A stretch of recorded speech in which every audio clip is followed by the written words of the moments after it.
Okay, looks like Mombasa Road is where the action is this morning. Then there's quite a lot of traffic, and it's not because of anything else apart from an accident that has happened on further Mombasa Road, and that's just opposite Airtel. And a trailer has tipped over, and they're trying to get it out of the way. But what that means is about a kilometer or two of traffic this morning. So how about that for a way to start Wednesday? We're also looking at other parts of the city which don't look too bad right now. Thika Superhighway building up ever so slightly, but no drama as of yet. We're also looking at traffic coming out of Westlands. Might take about a while to get out of this one. But what you can do is use the Red Hill Link Road to get out of that for now. Let's take a look at that Mombasa Road situation in a while, guys. But for now, it looks like it might be a minute or so. Just in case you're heading in that direction, use the bypass as an option to get out of that really quickly. Shall we talk? Let's do that on SpiceFM KE on Twitter. Text 40127.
Nine after 6. Good morning. How are you doing? Welcome to Kenya's biggest conversation, the Situation Room. It's Wednesday. It's the 19th day of January 2022. And CT Muga is in the building. CT, good morning. I am very well, thank you, Eric. And I am speaking from the building. Yes. And from the bottom of your heart. Yes, and from the bottom of my heart, moving upwards. You feeling it, eh? How does that song go? I'm feeling it in my... I feel it in my fingers. That's what I thought. I wasn't sure it was the fingers. I feel it in my toes. Hiya. Go on. No. It doesn't feel it in the bones. It's toes, eh? It's the toes. All right. It's when you feel it in your toes. That's Fingers when and the thing toes. has been done. And you, Ndu? Yes? How are you? I'm fine, thank you. Good morning. Good morning to you. How are you? I'm fine, thank you. You're fine, thank you. Yes. Kamili ni fine, thank you. Kabisa, sindio? Ndio. We have several conversations today. From 7 o'clock, we have Senator Sylvia Kasanga joining us. So what direction is Ukambani taking in this election this year? Now that we had that meeting in Yata that had humans and snakes, and the snakes chased the humans chased the snakes. Somebody was colluding with somebody. Which direction? Forward. Forward? Forward ever? Backward never. They're heading forward. Forwards. Mbele. Moi Kibaki would say forwards. Yes. So that's the direction they're taking. Yeah, forward. Wanaenda mbele. Lakini hapa kwa mambo ya kiongozi sasa kunaleta utata kidogo manake. No, let's what? Utata. Utata is what? Problems. Oh, voila. Okay. Thank you.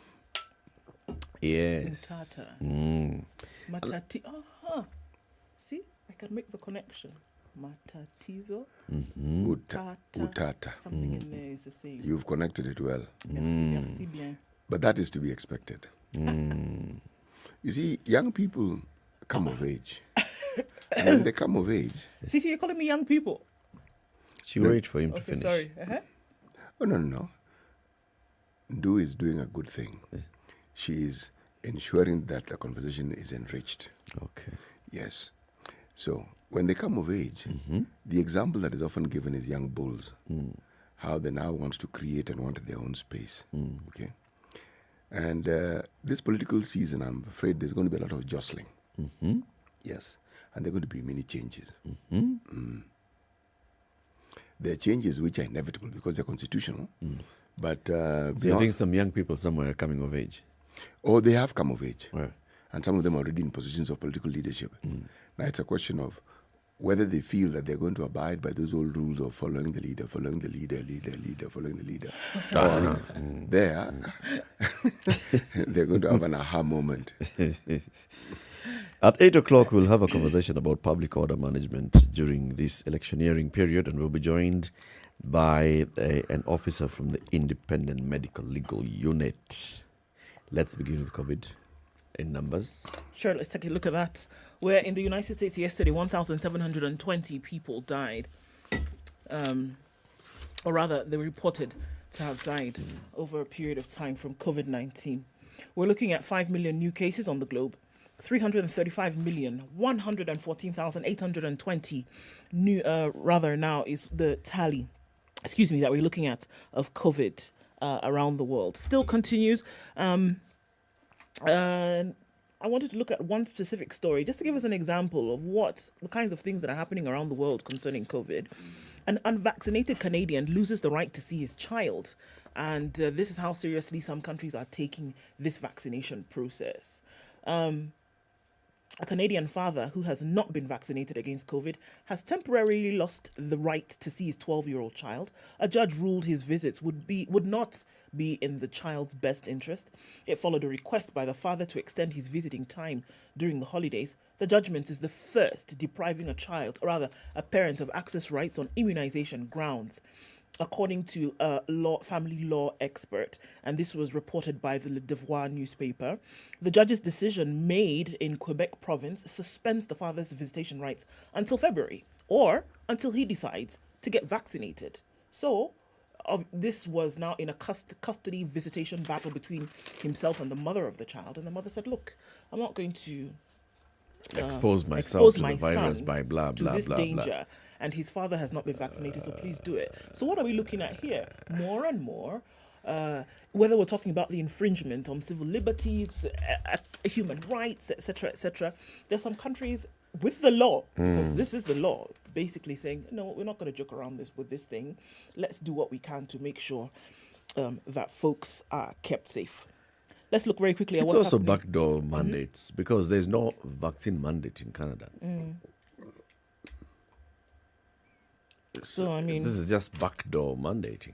So is the argument that because you're unvaccinated, therefore you have a higher tendency to get COVID? Because you're unvaccinated and transmit COVID. And we do not live together, we don't know where you are on a regular. Right. And here you have an opportunity to visit your son at intervals during the week. Get vaccinated so we can be sure. But that's the question I'm asking. Does the vaccine prevent you from contracting COVID? No. So what's this argument then? I cannot come in close contact with you because you're unvaccinated. What are you saying? What you're saying is this. When you're vaccinated, the viral load is reduced. You may even be infected, but remember, the discussion has been it never gets to be serious, or the seriousness is reduced significantly. Okay. Essentially, you're talking about reduced harm. Okay. Yes. Either which way. On the person. Yes. So does it talk about reduced transmission? If the viral load is reduced, then even what you transmit will be reduced, meaning the possibility of infecting is reduced. It's the best argument you can have. Now, why it is that they have ruled the way they have ruled, you'll find every country has thresholds that they have and that they determine. And that is why that tennis player, what's his name again? Novak Djokovic. Was told, you, Thanks. see you. There are those who would argue his rights were violated, and you'll be told, no, in Australia, this is how we do it. This is how we do it. Those are our rules.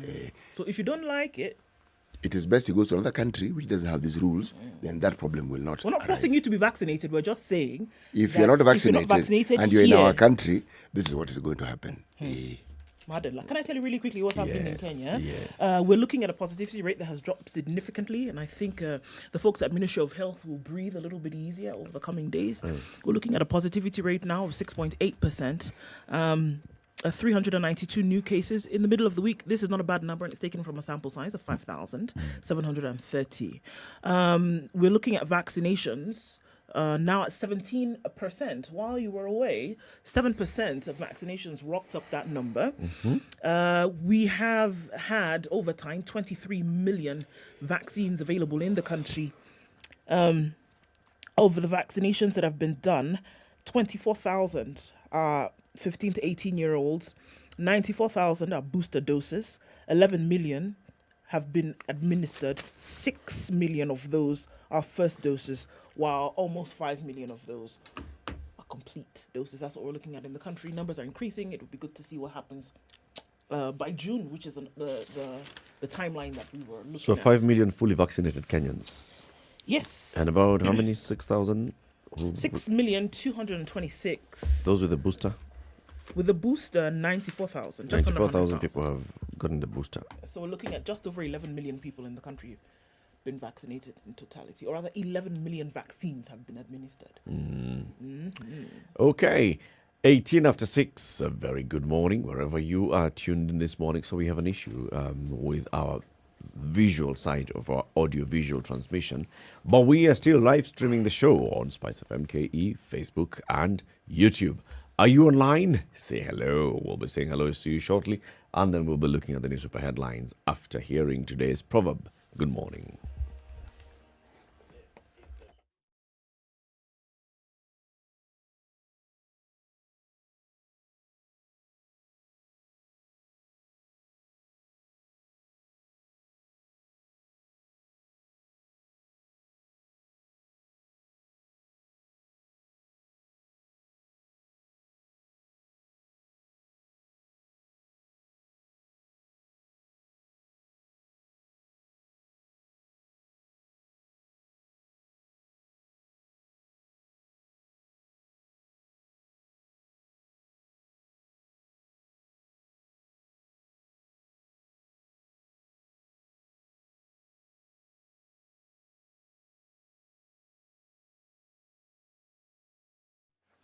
Cloudy conditions in Nairobi. We're looking at 16 degrees, highs of 24 and lows of 14 today. 11 degrees and cloudy in Nakuru, highs of 24 and lows of 11. 11 will be the low also in Nyeri, where it's mostly cloudy at 15 and it'll go to highs of 24. We'll look at highs of 22 in Eldoret. A cloudy, dreary morning at 12. We'll see lows of 11.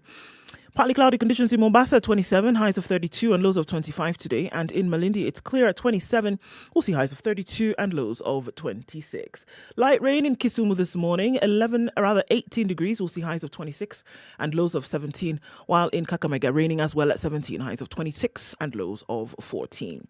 Kampala is mostly cloudy at 17, highs of 26 and lows of 16. And we're looking at rain showers in Dar es Salaam at 25. It'll go to highs of 32 and lows of 25. It's raining in Johannesburg at 17. Highs of 25 and lows of 14. Also raining in Lagos at 26, highs of 31 and lows of 24. Clear skies in Kinshasa at 24, highs of 31. Looking into Beijing at -2, it's sunny. Highs of 0 and lows of -8 today. 4 degrees, a chilly morning in Paris, highs of 7 and lows of 2. It's cloudy at 5 in London, highs of 10, back down to lows of 2. Tuesday night in New York, and it's right on 0. Coming into Wednesday, we'll see highs of 3 and lows of -3.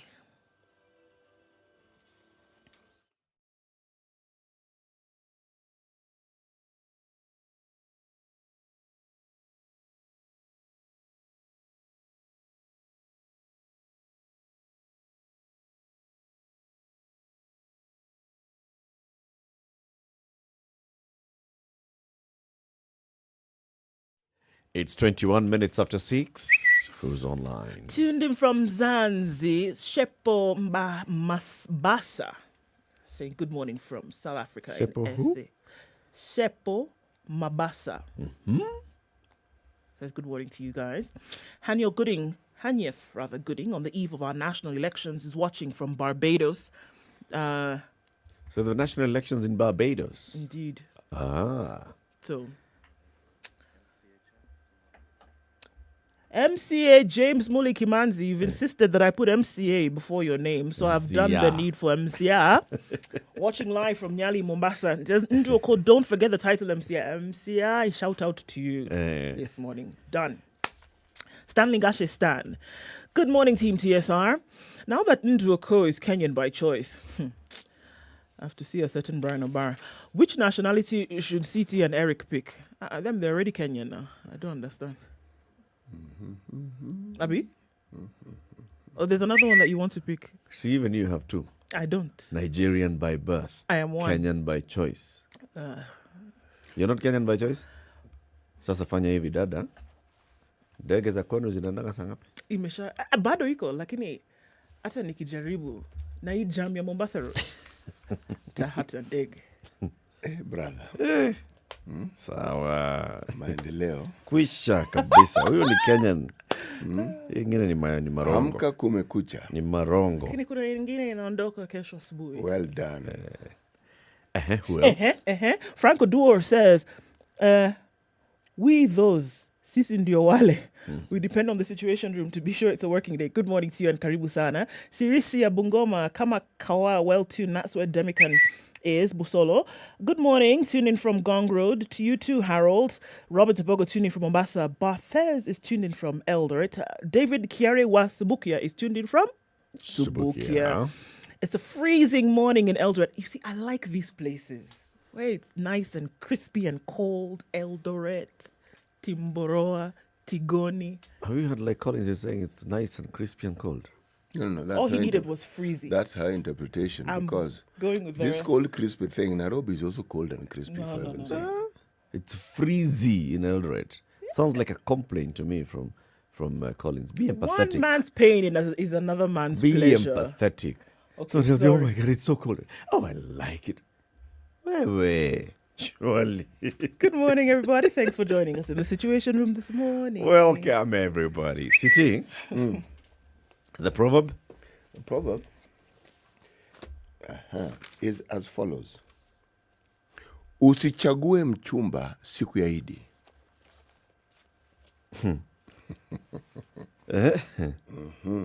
Usichague mchumba siku ya Idi. Yes. During a festive season is not the time to choose a partner. And the reason is because people put their best foot forward and they don their best attire. So what you're seeing is not the may No, not no, be the no, real no, deal. no, no, no, no, no, no, no, no, no. No. One more no. No. Voila. Usichague mchumba siku ya Idi. Mchumba is Partner. partner. More specifically, it's a female partner. Such patriarchal proverbs. Yes. If to you anything that is man and woman is patriarchal. No, but you see, you're telling the person not to choose a partner, and you're saying don't choose a female partner. Anyway, I get the import. You know, even if you interpret this proverb anyhowly,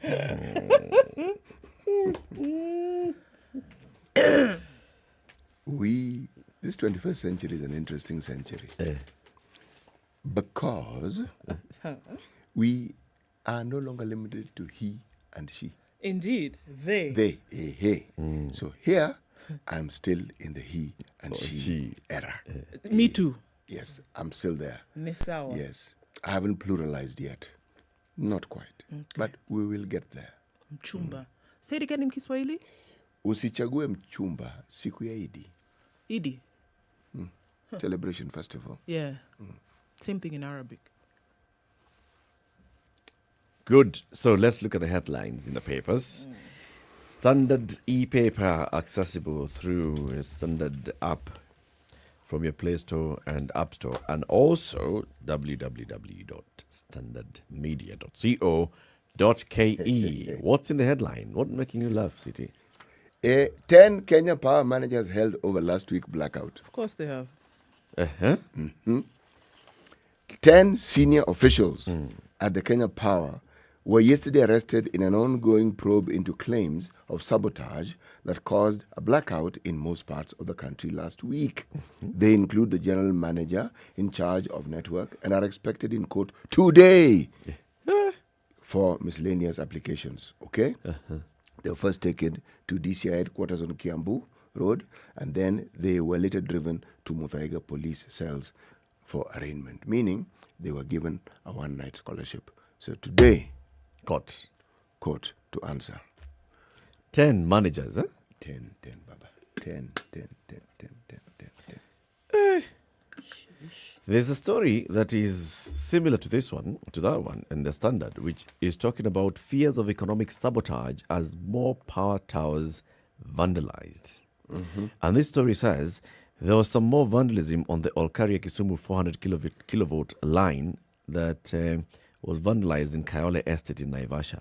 Unknown people believed to be experts in electrical engineering vandalized connecting plates on 6 towers, but early detection saved the country from another major blackout.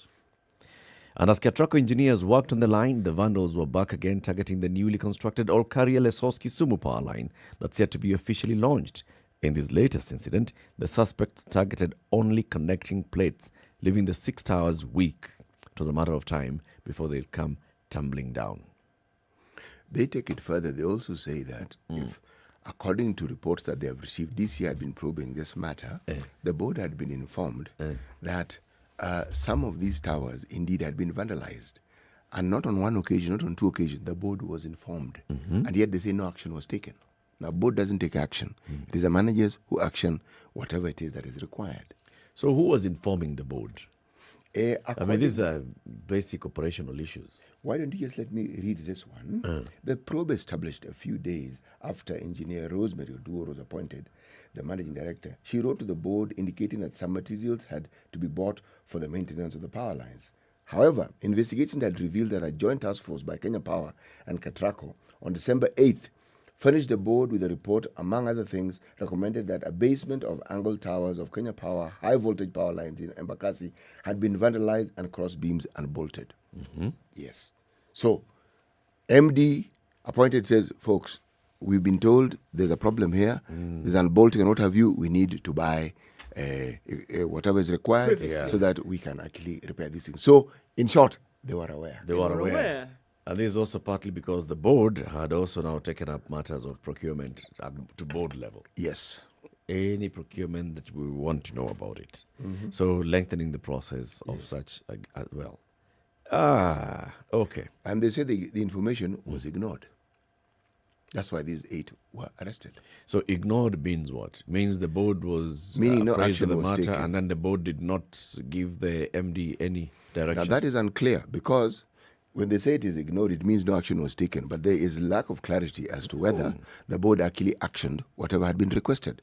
Because the thing is, information has come from the ground. The officers on the ground have said there's been some vandalism on these power lines in Embakasi. Yeah. 1, it goes as high up as the MD. 2, MD takes it to the board. 3, I don't expect that this matter was discussed at the board, and they were like, okay, moved on. Yes, my friend, this one, very many engineers were also among those arrested. Apparently, if you read this whole report, there's a police post nearby, somewhere where these towers are, and the matter had been reported there. You see, I'm sure as time goes on and we get we get more reports of what the investigation found out, that there had been vandalism was not unknown. Now, the tricky bit is from the time there was vandalism to the time this was reported, and it went up. Now, what happened at the board level? Remember, as you correctly put it, the board are the ones who are supposed to action any procurement.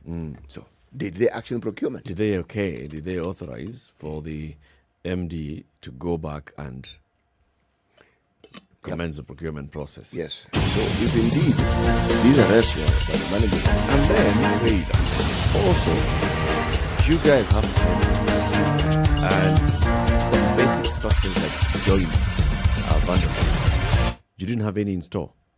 that actually is even bolts. You didn't have bolts in store. Surely. You needed to go and procure. Even if they do not break, sometimes there's wear and tear.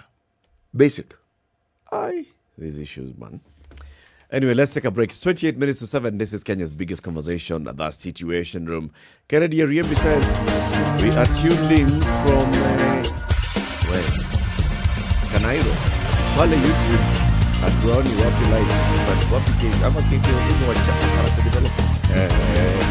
There's a small technical issue. We are back to the live stream of the show. Our audio and visual stream is up. Let's take this break. This is the Situation Room, the only way to start your day. Spice up your life. Classic soul, R&B, smooth jazz, neo soul, and nostalgic ballads. Make some noise. Yeah. You're listening to Spice FM. Did you know that the largest number of incidents of state brutality occurred in the context of enforcing COVID-19 virus prevention control measures by police officers? In 2021, the Independent Medical Legal Unit (IMLO) documented and processed 198 cases of alleged state brutality and violence. That marked an increase of 31.31% from the previous year. Over the last 2 decades, IMLO has assisted over 5,000 victims of torture, cruelty, degrading and inhuman treatment through the support of a national network of professionals that include doctors, trauma counselors, lawyers, human rights monitors and journalists. For inquiries and clarifications, please contact IMLO's communication team through the contact line 0724 256 800 or visit www.imlo.org.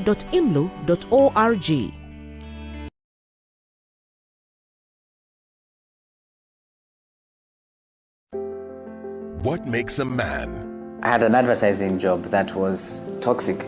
It was difficult. I'm not saying the people were toxic. I don't think anyone is inherently toxic. Don't ever let someone's perception of you become your reality. How do we navigate through career, family, and life? I was an average kid. I wasn't a poor student. Examining what defines a man. We derive our identity as men based on external factors, on things that people can be able to see. A space for men to open their experiences and more. Starting Thursday, 18th All right, guys, November the Mombasa Road on the issues Standard. today looks like it's going to be a bit sticky. Heavy traffic along Mombasa Road from GM, and this is heading out towards the Nyeri Stadium, that general direction. We know that a truck had overturned very early in the morning, a few minutes to 4 a.m. They're trying to take that out, and that is the reason why we're seeing this tailback. Also, the narrowing of the roads due to the construction, that is what is causing that heavy traffic this morning. If you have not gotten past Cabanas, you might want to use the bypass, right? Use the ICD route and then go the long way. Otherwise, you will be stuck on Mombasa Road for some time. And that's what's happening right. We'll let you know when that has been moved. But for now, it looks like that's what's going to hold people up for some time. Looking at other parts of the city, however, building up on Jogo Road and the Thika Superhighway as well, coming out of Westlands, some traffic. The rumblings of traffic for Wednesday morning have officially begun. We'll keep an eye on things and see what it looks like. Let us know what's happening in your neck of the woods, guys. Shout out on SpiceFM KE on Twitter. Text 40127.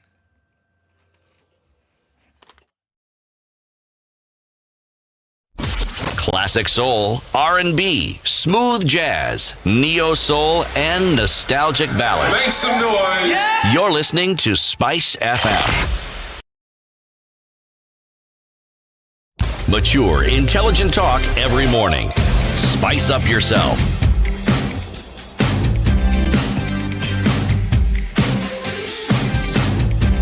24 minutes. Mornings done right.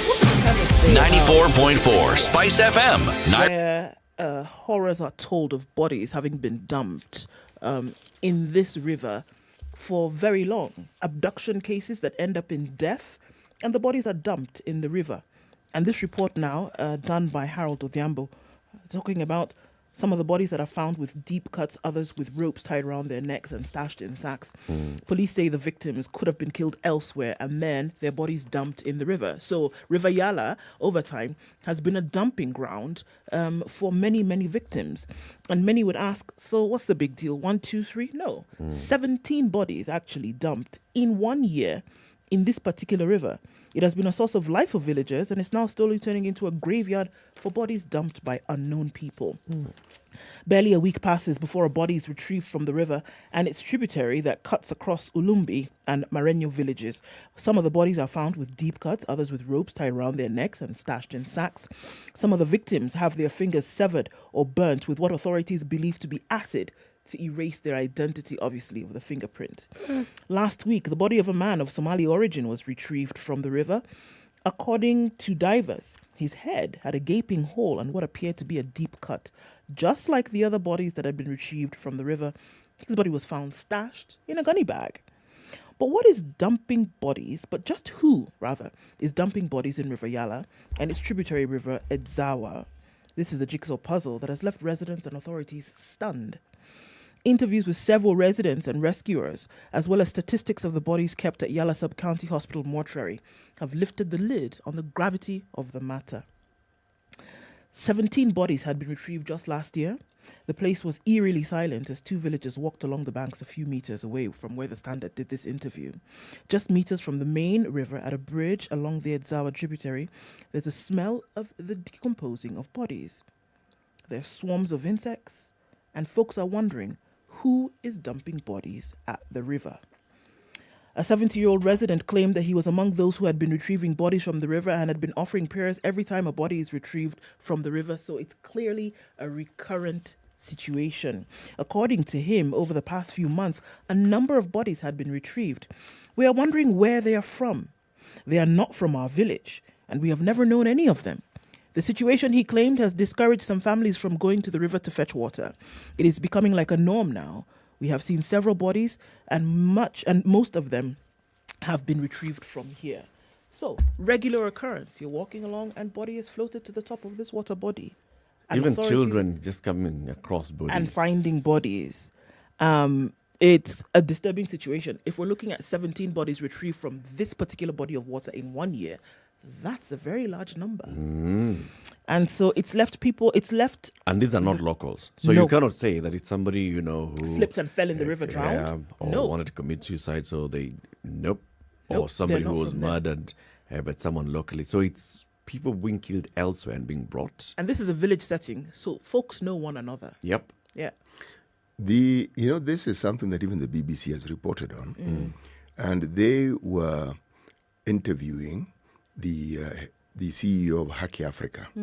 And one of the things that was asked was, given the list of people that they have come across who are reported as missing, have they found correlation between those who are missing and some of the bodies that have been found? And they're saying, as yet, given even the state in which some of these bodies are found, it is still difficult. It is not impossible, but the process is still difficult. But of interest, villagers have reported that at certain times in the wee hours of the night, there are certain vehicles, and they've even mentioned the type of vehicles, come in, stop, bodies are pulled out, thrown into the river, and the vehicles drive away.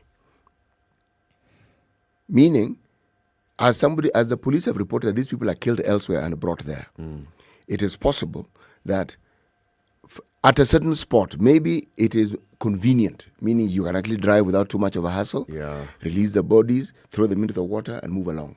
So the bodies aren't found at the spot where they are dropped. It's a river, by the way, and it's a fairly big river and a fast-moving river. So it probably means the bodies are found where, according to the report that I was listening to, where there are rocks, so the water slows down here. Yes, the water slows down, and the bodies get entangled among the rocks, and that is why they are found there. Yes. So the bodies are dumped upstream, and then they're found further down. And this report is identifying the upstream spots. Yes.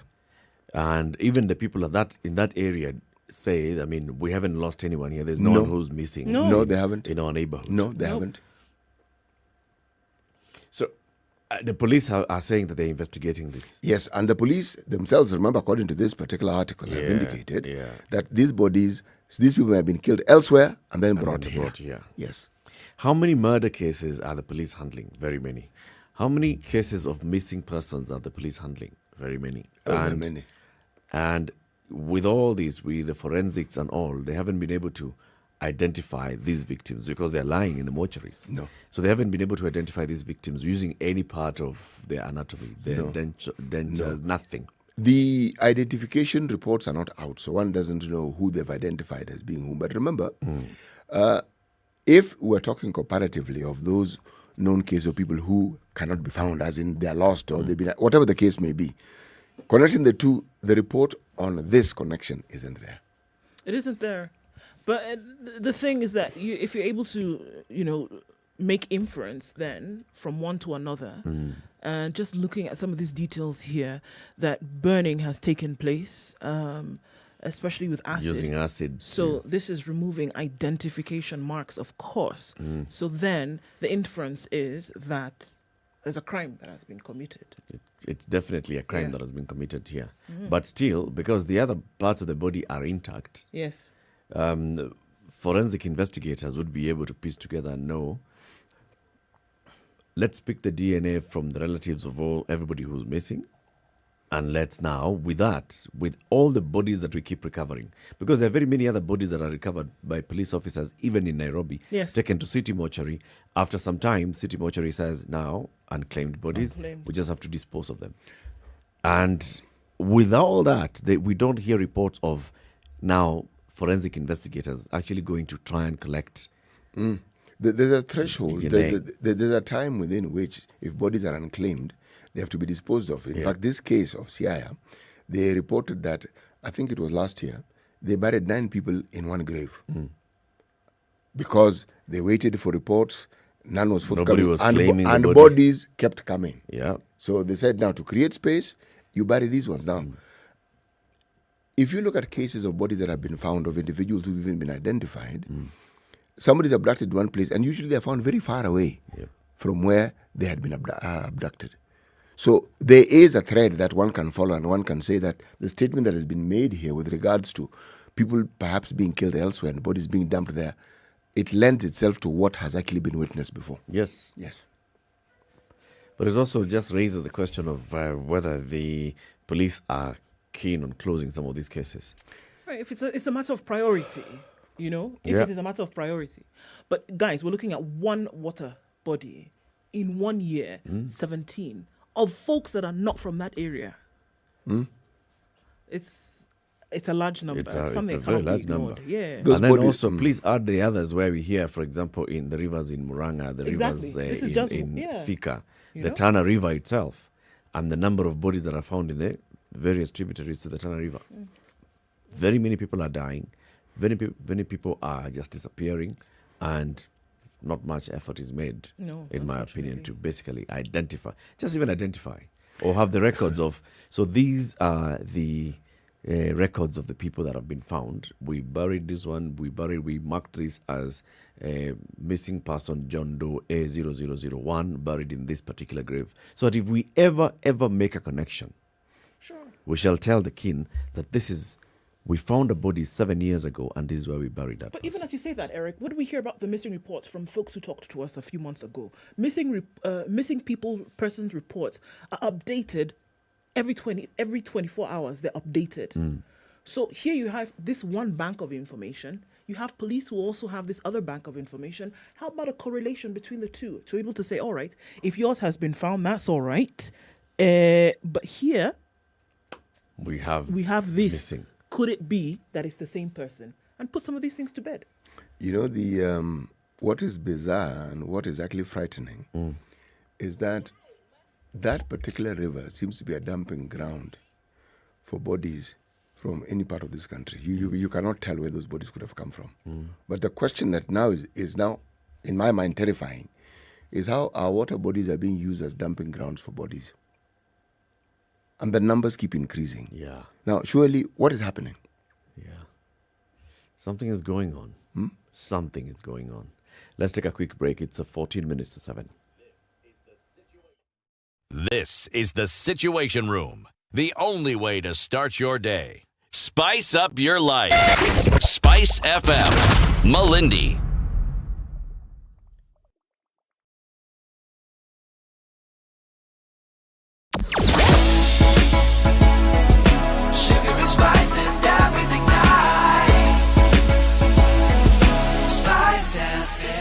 Spice up your life. Mature, intelligent talk every morning. Spice up yourself. We've been talking about school fires. Now let's talk about fires in prison. Inmates are suspected to have set fire to a section of cells at the Mwea GK prison. Mwea GK East Sub-County Police Commander Daniel Kitavi says the fire is suspected to have been started by some inmates who'd been transferred from Committee Maximum Prison. When they arrived, some of them even refused to get out of the bus. And when they did, some refused to register, and those are the ones who are violent and are causing all this trouble, said a source at the prison who sought anonymity. The source said that 10 out of the 58 inmates had accepted to register and receive their cards, while the rest, 58 minus 10, 48, caused mayhem during the exercise on Saturday night. It's alleged that some of these inmates even denied to eat, and they threw human waste in protest. They've been transferred from committee, they've been taken to Mwea GK prison, and they are refusing to go. They are in a prison bus, transported. They get there. Coming out of the bus, they refuse to register. They refuse to eat. Okay. So they are basically protesting the conditions at Mwea, and they're saying these ones are worse than committee, or they were having a better life in committee. Well, what it tells you is that they understand something about rights. But there is also something to be said. You think the people who are transferring them to Mwea did not know the condition of the Mwea GK prison? Or even the habits of these particular prisoners. Yes. And what they were doing at a committee. Yes. You know, when prisoners are transferred, they are transferred for a reason. Yeah, far be it from me to try and even guess what those reasons are, but it is for a reason. So these ones just got to Mwea and they said, I am not here to suffer. I am not here. I didn't come to prison to suffer. I'm not here to suffer. Wow. They refused. Okay, and then second story. We have a new sheriff in town in Rift Valley. Newly appointed Rift Valley Regional Commissioner Mohammed Maalim has promised to put peace restoration in the volatile Kerio Valley top of his priority. Maalim spoke at the regional headquarters in Nakuru yesterday when he officially took over office from George Natembea. Rift Valley has its own challenges, and I have confidence that I'll lead the rest of the government officers in bringing in the desired change. He asked the county commissioners for Elgeyo Marakwet, Baringo and West Pokot, under whose jurisdiction is Kerio Valley, to engage the local communities more to foster stability. The insecurity challenges we are facing in Kerio Valley can only be solved largely through the commitment of the local communities to live in harmony. Plans for joint meetings bringing together residents of these three counties begin immediately. It's heartbreaking to be issuing statements of how people have been killed. So the man who's come from Makueni County and has been promoted from county commissioner to regional commissioner is saying, solution, let's have more community engagement here. It's going to be my priority. Okay. This is what we're going to see. Among the last assignments that George Natembea was doing is still talking to the people in Kerio Valley. But the question is, who benefits from all this violence and insecurity in these areas? It is. And if your conversation here is, okay, let's have peace, let Wazir sit down, I don't think we are going to address that problem. The AG wants findings of 2 lower courts thrown out for the sake of future generations. So here you are talking about community development on one side in the name of the police. The AG is also looking at future generations on the side of the judiciary. Attorney General Kihara Karaoke leveraged on the split between judges on key issues in the BBI case to attack the findings of the High Court and Court of Appeal, rather by the High Court and the Court of Appeal. In well-calculated strokes of wit handed in a relay by the battery of lawyers led by Solicitor General Ken Ogeto, the AG painted a picture of contradictions, confusion and anxiety caused by the 2 lower courts. He questioned the interpretations on whether the constitution can be amended or not, warning that Kenya will sit on legal landmines if the Supreme Court does not intervene. So I think he used a lot of sensationalism here to talk about the fact that should the Supreme Court not step in and undo the quote-unquote wrongs that lower courts had instituted, that the future generations of Kenya would be in trouble. In his maiden argument before Chief Justice Martha Koome and the rest, including Philomena Mwilu, Mohammed Ibrahim, Mohammed Jokin Dungu, Smokin Wanjala, Isaac Lenaona, and William Ouko, he said, our singular desire is that the lingering legal and constitutional questions in this appeal be determined and settled by the highest court in our land, not just for today, and perhaps more importantly, for posterity. So basically, he took it a little bit further. He said, we're not just talking about the BBI now. As a Supreme Court, you have a responsibility to make sure that future generations in the country are protected when it comes to the Constitution. So he was advising this court, don't just look at it as a ruling that you would be making now. Look at it as a protection for future generations of Kenyans. And this is how he wants you to look at this thing. So let's move even beyond the BBI. Just waxing lyrical. Of Connie, course. When the Supreme Court is interpreting the law, what is it doing? Of course, it's Looking at it protecting liberty. for posterity. Surely. I mean, it's just those sweet words and opening argument and trying to show, the reason why we're here, the importance of bringing this matter before this honorable court is so that we look at it. The junior courts were not even clear. One court says, okay, yeah, you can amend some part of the Constitution. Other court says you cannot amend some part. They're not even, they say there's some doctrine, but they are not clear on this doctrine. Are there parts of this Constitution that can be amended? They say so, but they don't tell us which part of the Constitution cannot be amended. Surely, we need clarity from the highest court in the land. Anyway, let's see the arguments as they unfold on this BBI case before the Supreme Court in coming days. Oh, the drama, I think, will be worth waiting for. Yeah? It has already begun.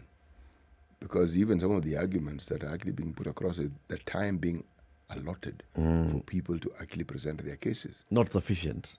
Kuna, 45 minutes to not when you want to read poetry, before the honorable court, for it to go on record. Yes, so that and people it's being can hear. everyone. Kuongea kizungu mingi, big. Yes. This constitution, this new constitution, has done so many things for and to this country. But it is a wonderful thing that people are able to put across their ideas and people are allowed to differ in public.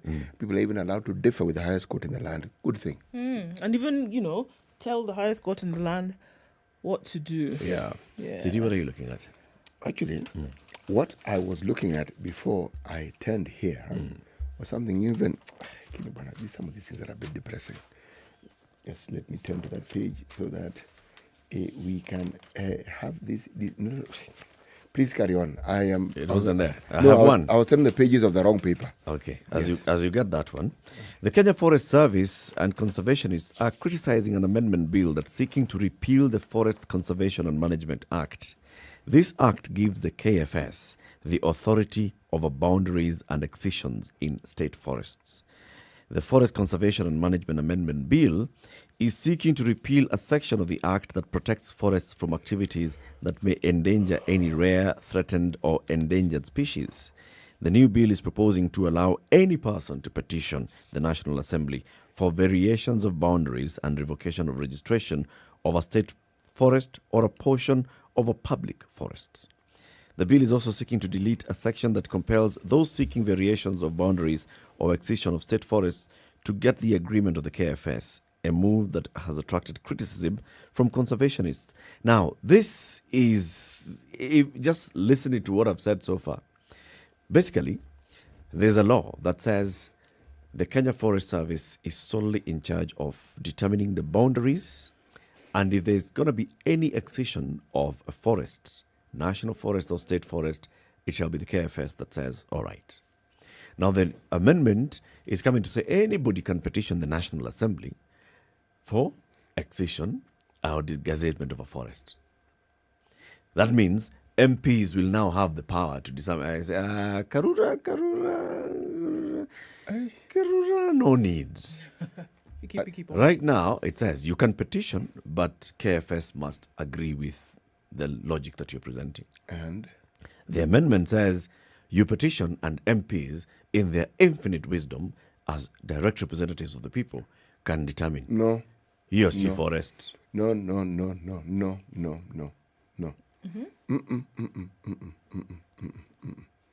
If No. we were, One more time. No. Got it. If we were to go by the track record of the decisions that have been made by these honorable citizens of this country with regards to safeguarding the heritage of Kenyans, no. Unless there's something that the Kenya Forest Service, the other people like the national conservationists are not understanding. This just looks like, what do you mean? I mean, how does such a bill even go through and get to the floor of the House? No. Perplexing at best. No, there's something completely off here. Do you know what it sounds like? You want to give the member of parliament the power to decide what to do with the land that's within their constituency. Really? Really? No. I don't know who the authors of that bill are, but there's something else. Did you find the story? Yes, I did. Uh-huh. Yeah? It was an unusual story, and that's why it caught my attention. Huh? Okay. There's something that happened some times back. Huh? UK, as in United Kingdom, okay, put some money in the World Bank's Kenya Social and Economic Inclusion Program. Now, the understanding behind this particular funding was so that families who had children under the age of 2 and who did not, they lived in areas where nutrition for children was lacking, would receive the said nutrition. Now, this report indicates that the state has paid 13 million to support 339,000 families. And these are families in Kitui, Kilifi, Marsabit, Turkana, and West Pokot counties. Okay? Now, this is to support children who are less than 2 years old and to improve their nutrition. And this comes under the Ministry of Public Service. Okay? And they have distributed the 13 million to these counties. Okay? Let me go into details, okay? They target vulnerable families who already receive other cash transferred and include pregnant mothers or breastfeeding women or children under 2. The niche program, this niche or niche program, it targets households with children under 2 years of age and pregnant or lactating mothers who are already enrolled in the Inua Jamii program. Now, this was said by the Public Service CS, Margaret Kobia. Okay? Now, the question I'm asking is, it's clear there was a need for this help. It was there clearly was a need. So what would have happened to these families if this particular... If the money did not come from the donors? Yeah. What would have happened?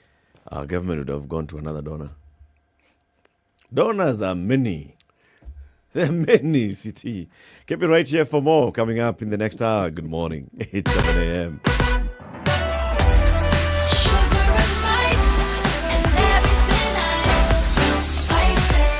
Spice up your life. The SpiceFM Newswire is brought to you by InDriver. Choose your preferred driver, mode of transport, and negotiate your fare to your destination for a safe, comfortable, and affordable trip only with InDriver.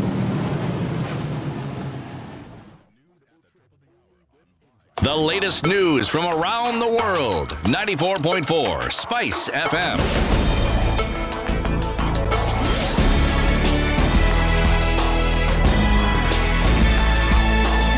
This is Newswire. I'm Dennis Oseto. There was drama at the Supreme Court after Kenya leader Martha Karua stormed out of the hearing of the Building Bridges Initiative appeal that kicked off yesterday.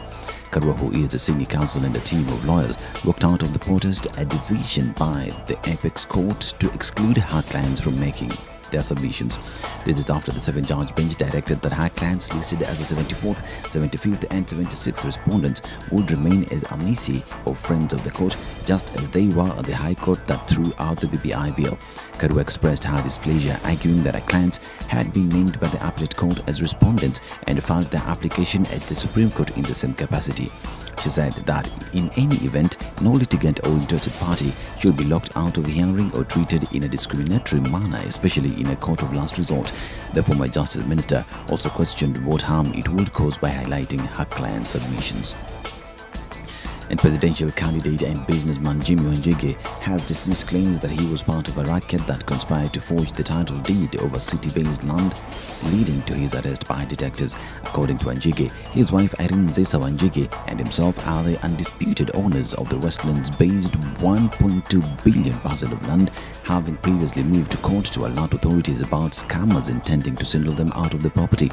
He further added onto the case.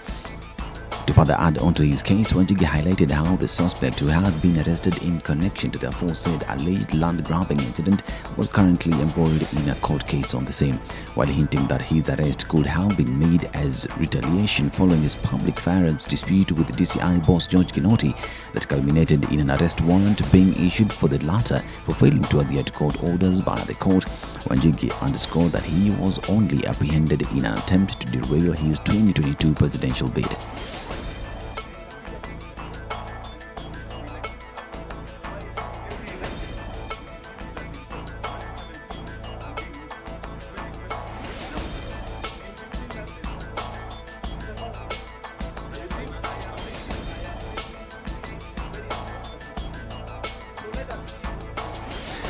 Orange Democratic Movement Party leader Yala River has dismissed claims that his supporters have been orchestrating violence against his political rivals in their rallies. Speaking at City Hall, Nairobi during the launching of the voter registration exercise, Odinga downplayed his rivals, saying that he has an edge over them politically and therefore he does not need to mobilize chaos. In what seemed to be an attack against Deputy President William Ruto, the former Premier said the allegations were as a result of his competitors' fear of failure. Odinga, while expressing confidence at clinching the presidential seat in the August polls, said he will comfortably floor his rivals, hence does not need to organize unrest. He cited the 2017 elections in which he triumphed in Nairobi, hence adding that the nation's capital has long been his stronghold. The 10 high-ranking Kenya power officials are behind bars as detectives continue with investigations into the alleged deliberate disruption of electricity supply that left parts of the country without power last week. The officials, who were arrested on grounds of miscellaneous application and negligence, were taken to Muthui police station awaiting arraignment today after being questioned at the Directorate of Criminal Investigations Kiambu headquarters. According to reports, the DCI will seek a miscellaneous application in order to detain the suspect's father as investigations into the purported sabotage case continue. Now, new Rift Valley Regional Commissioner Maalim Mohamed has committed to ensure security in all the 14 counties of the vast cosmopolitan region. He was speaking as he assumed office from his predecessor George Natembeya, who resigned to vie for the Trans Nzoia gubernatorial seat. Mohamed, who is the former Makueni County Commissioner, listed the 3 counties around Kerio Valley as his main priority. Kenya has extended the suspension of all inbound and transit passenger flights from the United Arab Emirates for a further 7 days, according to the Kenya Civil Aviation Authority Director General Gilbert Kibe. This is because of the impasse between the two countries, which he says is still persisting. He stated that the suspension will be in effect until January 24th. Kibe had earlier stated that the ban was in response to a similar directive by the Dubai Civil Aviation Authority on December 20th last year. The Dubai aviator regulator had pointed out that the Middle Eastern country had banned all inbound and transit passenger flights from Kenya because travelers were testing positive for COVID-19 after arrival despite carrying negative test results. Meanwhile, Newswire continues to urge you to continue observing COVID-19 protocols as the disease is still here with us. Wear your mask, maintain social distance, go get tested for COVID-19 and be sure of your status, and most importantly, get vaccinated because that will help protect yourself and those that you love. To date, 11.09 million vaccines have been administered across the country. Of this number, 6.7 million people have been partially vaccinated, 4.7 fully vaccinated. This is Newswire. I'm Dennis Aseto. Good morning.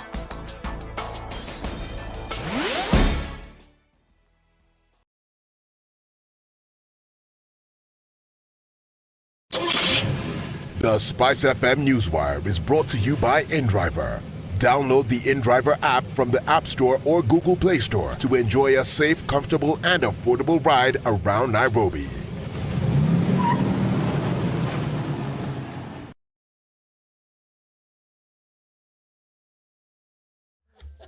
Hey, There's traffic going into the city centre this morning and it's coming off Mombasa Road and it's really, really messy, folks. So if you're coming onto Mombasa Road, you might want to think about using the ICD route and not have to stick with this that's happening outside the Standard Group and then going towards Airtel in that general direction. And then those who are trying to get to Mombasa Road, you want to go the long way and then try coming off through Enterprise because this whole area might cause a bit of a headache. And we don't like stress, isn't it? Gong Road is looking quite messy as well. That's building up. Raila Odinga Way, not too bad right now. The Thika Superhighway, now that's a totally different story. Kiambu Road also quite thick and heavy this morning. Limuru Road coming out of Westlands, that whole area going to the western part of the city, very, very tight this morning. And there's a bit of a drizzle in some parts. So guess what? Rain plus many vehicles equals traffic. But we'll try and keep it together, shall we? SpiceFM KE on Twitter, that's how you can get in touch. Tell us what you see. If you find a good route, guys, especially for those folks who are suffering this Mombasa Road thing this morning, do let us know. SpiceFM KE on Twitter. Text 40127.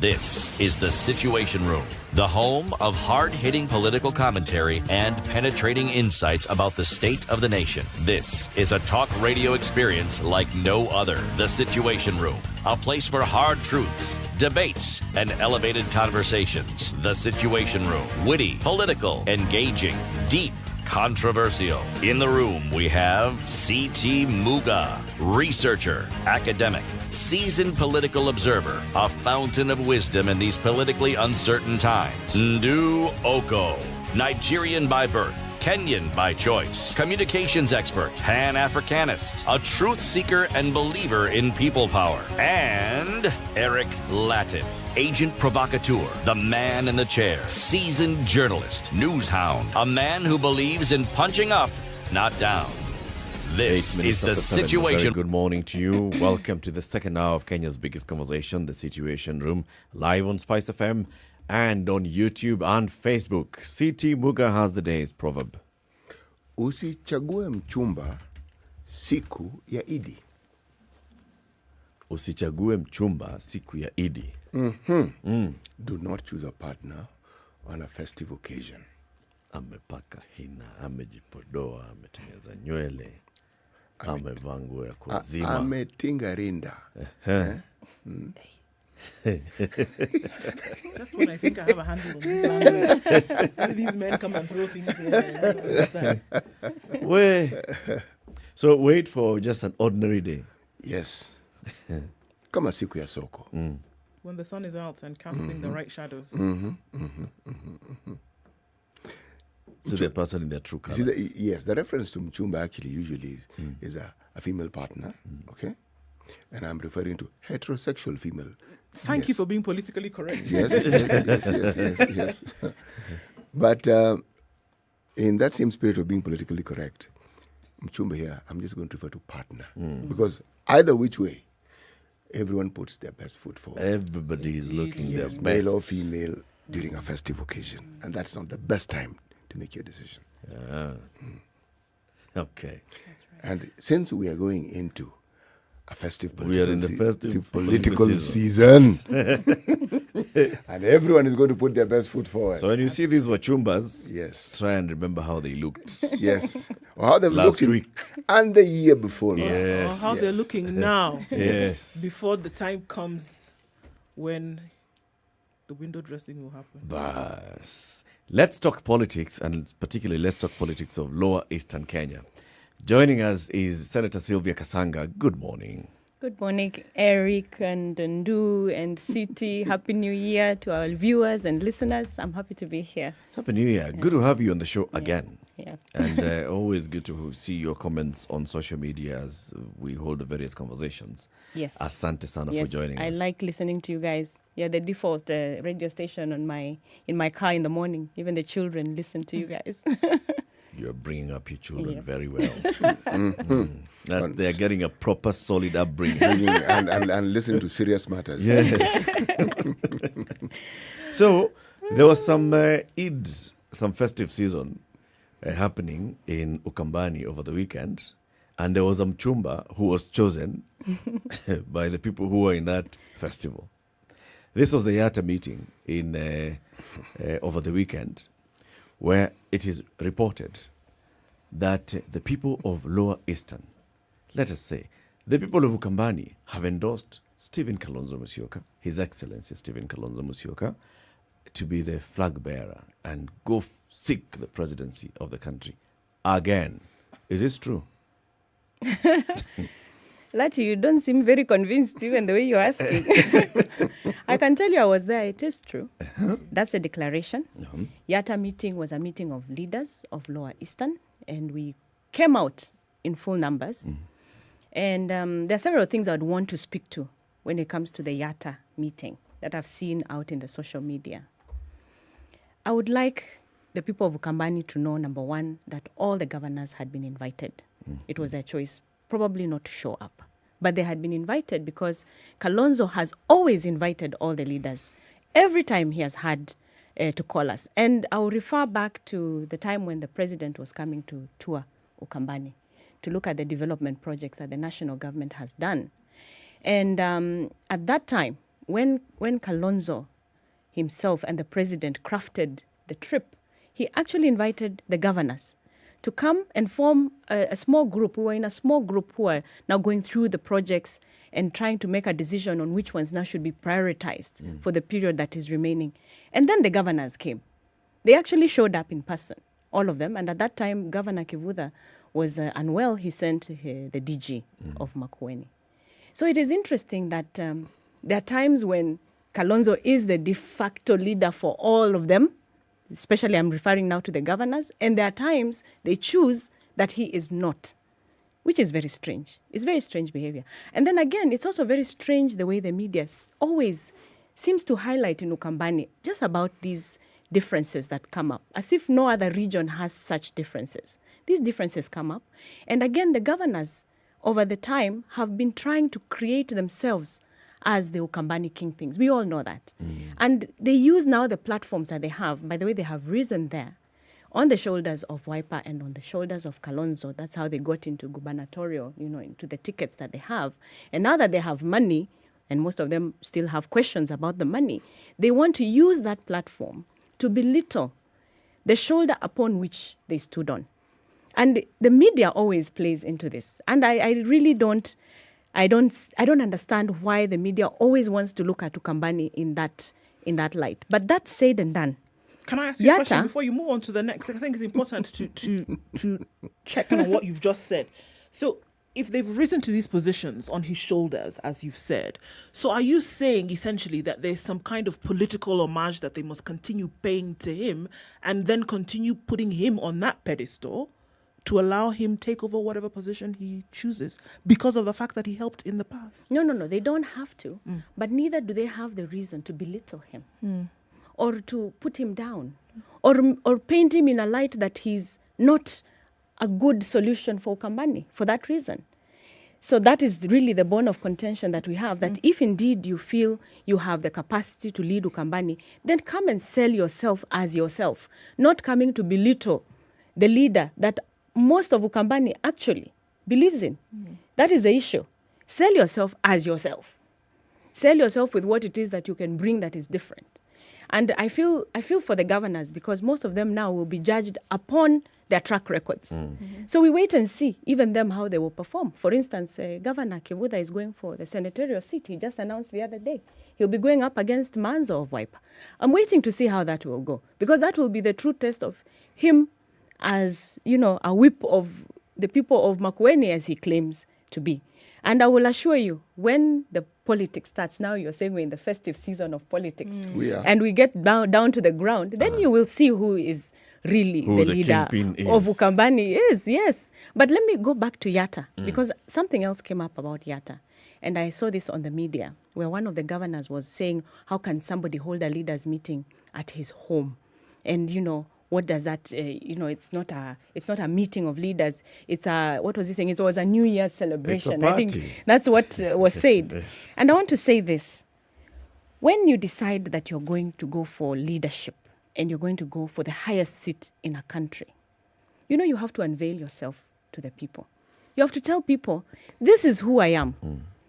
This is me. You have to unveil yourself so that you're not a mystery to the people. And the one thing that His Excellency Kalonzo has done is unveil himself.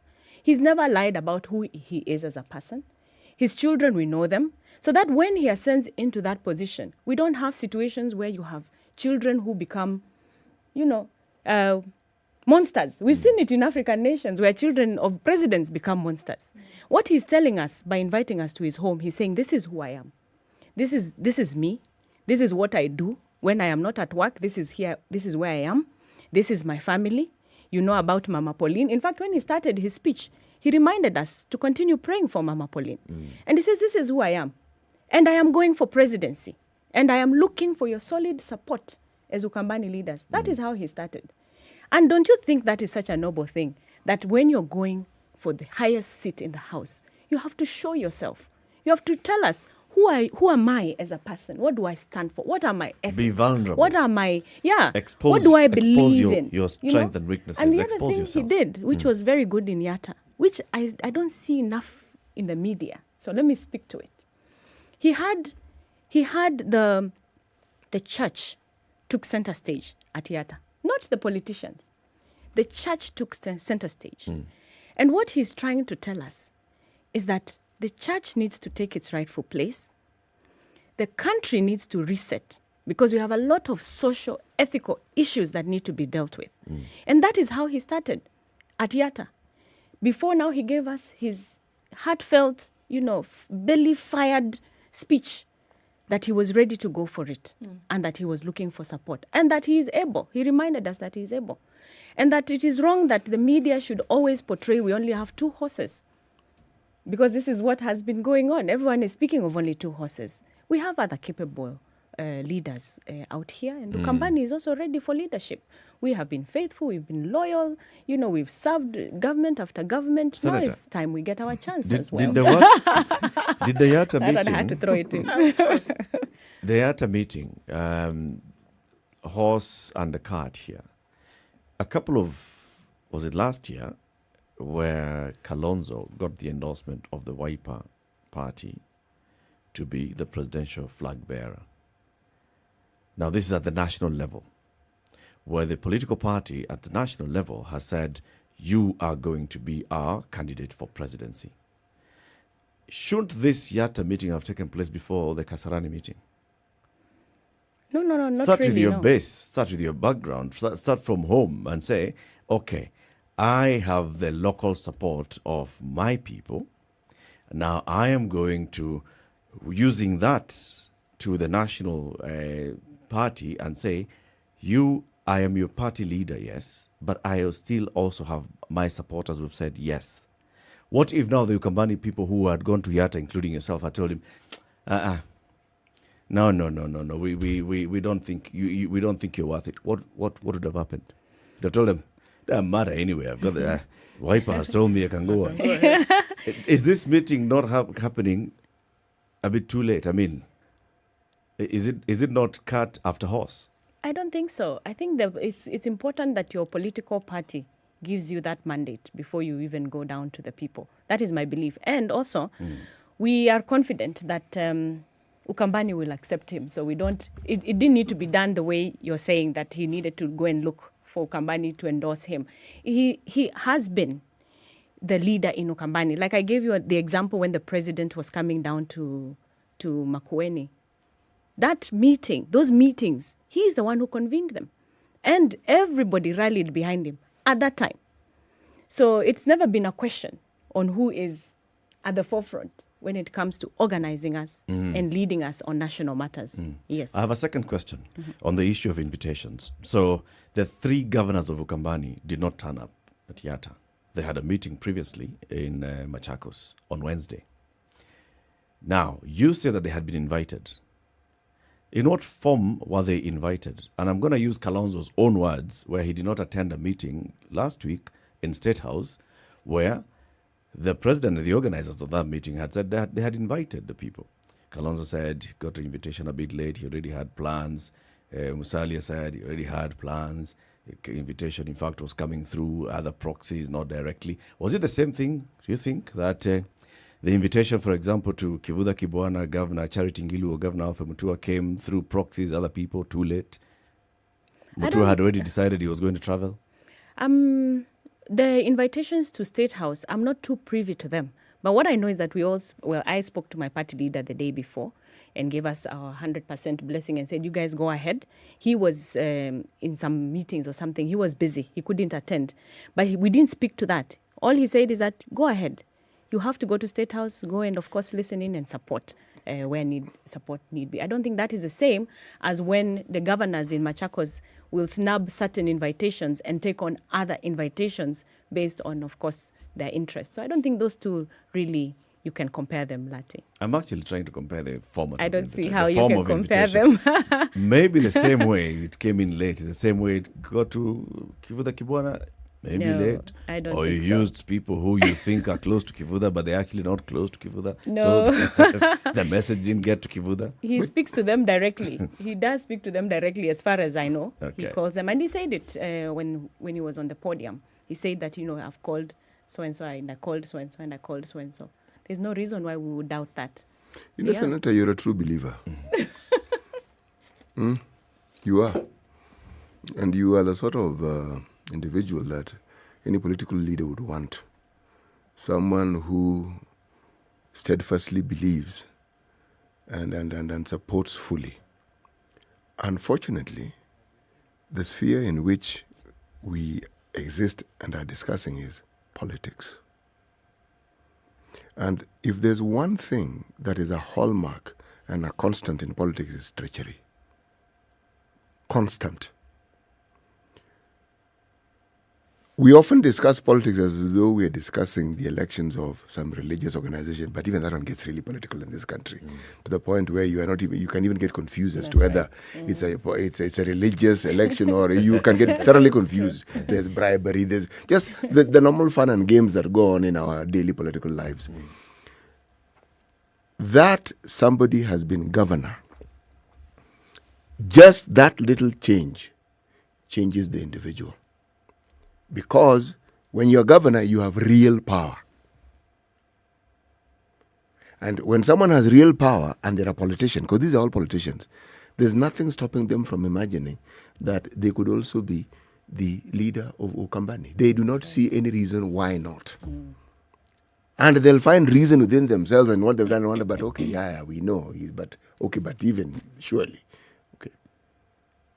And then you're talking about people who have been in the political space for quite some time. And some have actually even declared they have their own parties, and they've also declared that they want to be president.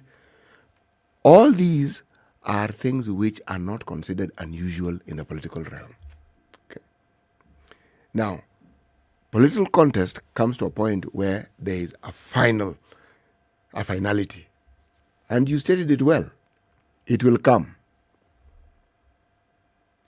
After you will know whether this person actually had real power or they didn't. So in between that time, it's a question of jostling and people trying to show that they're better. But there's one other thing that must be considered. With politicians, when they seem to make these gestures, because they are gestures, in my mind, you should see them for what they are. They're negotiating. A politician supposedly makes a stand. They rarely make a stand. The stand is just for you to notice them. And when you notice them, hopefully you'll back on them and tell them, come forward and say, okay, so what really is the problem? How can we resolve this? That Kalonzo is the leader of Ukambani is actually not in doubt. From where I said, it's not in doubt. And the people who've challenged him in the past have found they're going a bit rough. Now, whether the people of Ukambani are ready to have another leader, again, we will see. That's right, we will see. He has been the leader of Ukambani. Without a doubt, he has been. Do you think he's still as strong and popular a leader of Ukambani as he has been? Yes, I think he is. Do you think he still holds sway? I think the people of Ukambani still consider him to be the supreme leader. My thoughts. Now the others, like the governors, the way they are talking, they are like, we have previously supported you. We have previously sought you out as our leader. But then we also feel like you use us and you discard us. And for example, we had a conversation here with the Governor Kivuda Kibwana, and he said, Look, in 2013, I vied for governor under a different party, and yes, I gave my support to Kalonzo Musyoka, and I won. In 2017, we had a political negotiation with Kalonzo, where I even agreed to join Wiper. And I joined Wiper, and I campaigned under the Wiper banner. I got re-elected as governor, and we got the many votes that we got for Kalonzo in the presidential race. Thereafter, Kalonzo abandoned me, and that's why he's saying even the people of Makueni have told him, you go back to the party that you had a party called Muungano. You come back to Muungano. This Wiper story, leave it. He feels betrayed. Charity Ngilu has never been a member of ODM Kenya. Wiper has been NARC Kenya. She's a leader. She has previously said, yeah. So in this election, let's work with you, Kalonzo. Let's support your presidential bid. I'm not campaigning against you, but I'm campaigning for my seat as governor. They've worked together. Thereafter, Charity Ngilu has said she has felt betrayed by Kalonzo. What are they saying, Senator? Actually, I don't even understand. Kivuda himself was the chairperson of Wiper. Yes. He's the one who ran away. So I don't understand when he says he was betrayed. How? He was even made chairman of the party when he came in 2017. And then he ghosted us. You know, ghosting, he just stopped, showing up. He never paid subscription fees for Wiper. In fact, that's a case that is still pending. So where is the betrayal? Who betrayed who? Who really betrayed who? Because he went and now started campaigning against our party leader very early on in 2017. So who betrayed who? You see, that is not true. Those are not truths. Ngilu, on her part, has been very clear. She does work with Kalonzo a lot of the time. She was even at our NDC. She gives her best wishes. And she plays her politics in the best way she knows how, to remain relevant, to remain in government. And I think she's been good at her own strategies. And she continues to do that. But with a lot of respect to our party leader, they're always talking, they're always in meetings, strategizing. So I don't know what apart from when the meetings are in Kalonzo's home. But, only that one, because the others she has been. She was at our NDC. She comes to our strategy meetings at the SKM Command Center.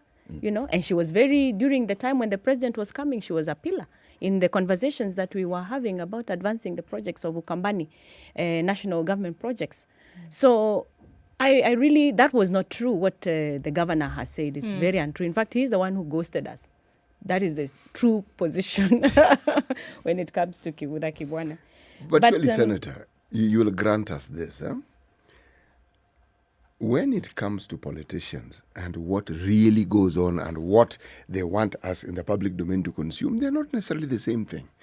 These people know each other, and they've known each other for a long time. We're discussing the most seasoned politicians in Cumberland. That's true. They've come a long way with each other. Yes. So can we honestly say that with Haki ya Mungu, we know exactly what is going on? No, you can't. There's a lot, I think, that meets the eye when it comes to politics. There's a lot of side shows and side conversations that probably we will never know.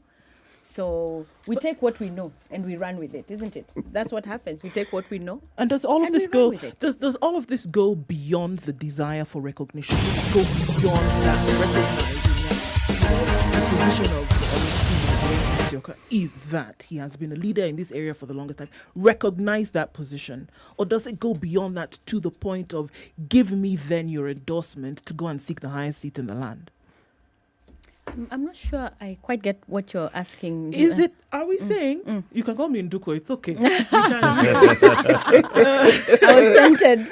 You were tempted? I was tempted, yeah. Is it that he wants the people in this area to recognize his position as a leader from this region? Or is it beyond that to say, really, guys, endorse me for this position? Or is it just, you guys, just take a moment and just recognize what it is that I have in terms of offering for leadership in this? I see is what it you more mean. Than that? It is certainly more than that. Actually, I'll refer back to his speech. And I told you his speech in Yatta, he had fire in his belly, like a renewal. It's like a renewal of himself. And he offered himself and he gave various reasons as to why, in his opinion, this country needs a leadership like his. And having presented himself and unveiled himself the person that he is, a spiritual person, a person with no tolerance for corruption, clean record, a peace builder. He's a peace builder from the region. He already has enough to show his success when it comes to peace building. His track record in some of the ministries where he served before, in the beginning and the onset of free education and things like that, and a few others. He laid them out there and said, it is time for a leadership that does not advocate for hate or for extreme regional politics where you put in only your people once you're in government, and things like that. And he says, it's time for a renewal. It's time this country gets something different, something new. And he's able, he's capable. So he's in the race. So it is beyond just a recognition. It is a true belief that he can bring a different leadership, which this country desires. Not that noise we've been hearing, there's too much, political noise. Yes, I know it's how we do our politics in Kenya, but maybe it's time we reset. Maybe it's time we reset and try and do things differently for a change. Let's take a break. When we come back out of this break, let's look at, so what is Kalonzo promising and pledging to do? What direction is he taking? And what's his track record? It's 28 minutes to 8. We have with us in the studio Senator Sylvia Kasanga. We are talking about the political dynamics of Ukambani as we head toward the August general election. Good morning. This is the Situation Room, the only way to start your day. Spice up your life.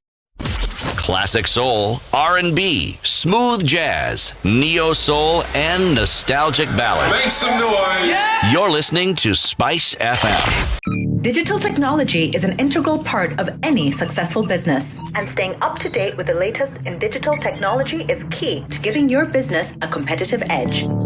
On Saturday, 29th January, I, Olivia Otieno, is taking 00 Direct live and on location for the Digital Technology for Women in Business, a free must-attend forum for women business owners seeking to grow their businesses within the digital space. To attend, simply visit www.spicefm.co.ke to register at no cost.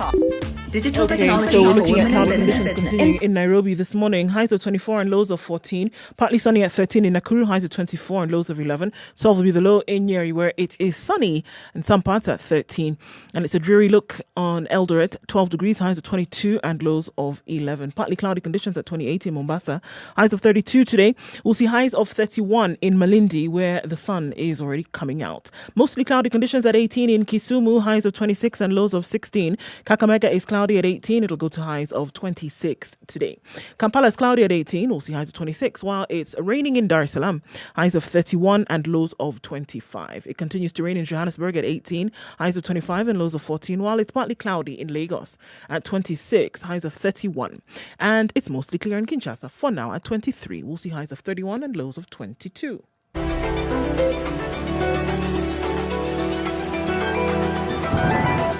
Are you ready?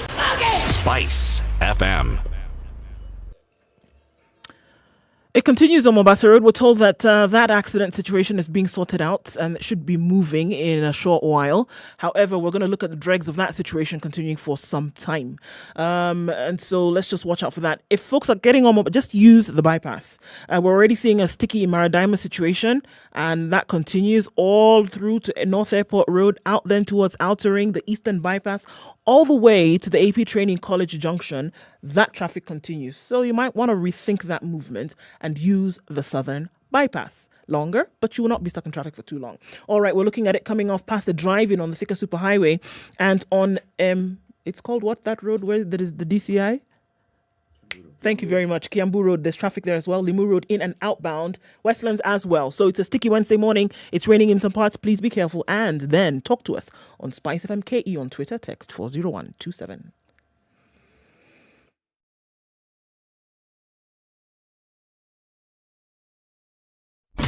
Classic soul, R&B, smooth jazz, neo soul, and nostalgic ballads. Make some noise. Yeah. You're listening to Spice FM. Mature, intelligent talk every morning. Spice up yourself.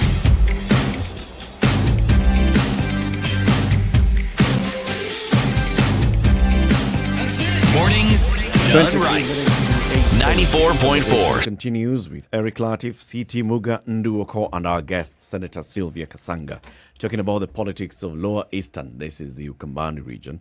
In Yatta on Sunday, a Wiper Party leader, Stephen Kalonzo Musyoka, hosted leaders from Ukambani region, and he sought their support and endorsement to continue seeking the presidency and saying, you know what, I got you. You have entrusted me before.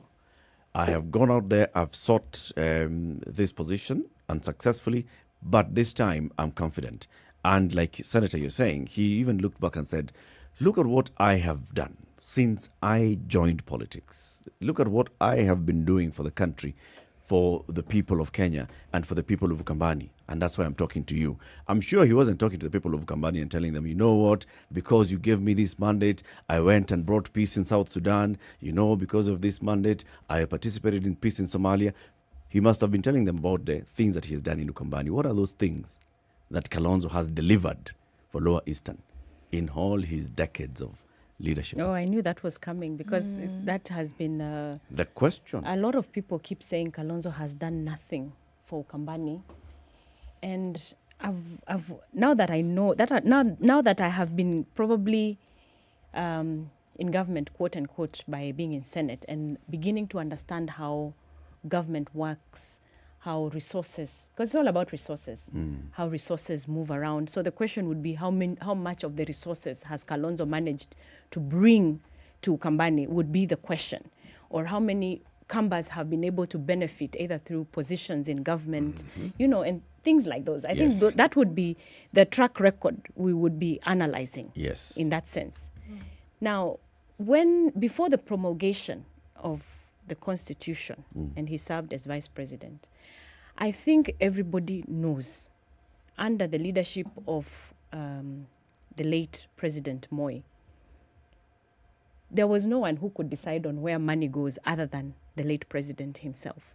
And you are completely at the, what do I call it? At the mercy of, or at his You're serving his at own, the pleasure yes, of. at the pleasure of. It is him who decided, I am now going to give to Kambani with a dam because of Kalonzo is the vice president. We all know that. But at that time when he served as VP, there were some wins, because I know, like Mwingi has water, Kindaruma Dam. Kindaruma water pipeline was done during Moi's time, when the Kalonzo was the vice president, and it brought water to Mwingi. That's one big project, which unfortunately for the phase two, when he served in the government of Moi, sorry about that, and whose phase two has never been done since then. Since Kibaki's time, the phase two of the Kindaruma was not done. Oh, when Kalonzo was now vice president and leader of government business in parliament, phase two did not take place. Phase two was supposed to take place shortly after that. This was now during 2013. This falls under the projects, the national projects that were supposed to be done from 2013, going forward. Okay. So up to today, that is still pending. But you can see some of the wins. I could only speak to one, but I know there are various others that we probably like benefited you said, Senator, from. Water is a big issue in Ukambani, right? Look at Mwingi, that's entire Kitui County, in Makueni County, Machakos County. Water is a big issue. So Kalonzo has been a member of parliament. Kalonzo has served in Moi's government. Kalonzo took over from Mulu Mutisia as the kingpin of the region. And Mulu Mutisia was working very well with Daniel Arap Moi, the president. And so Moi also endorsed the taking over of Kalonzo as the kingpin.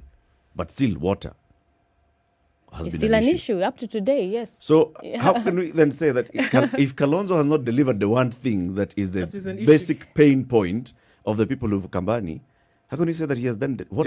Then let's Eric, I am still going through. Was Charity Ngilu not Minister for Water? She was. Yeah. So, and how did she come? She didn't solve that problem.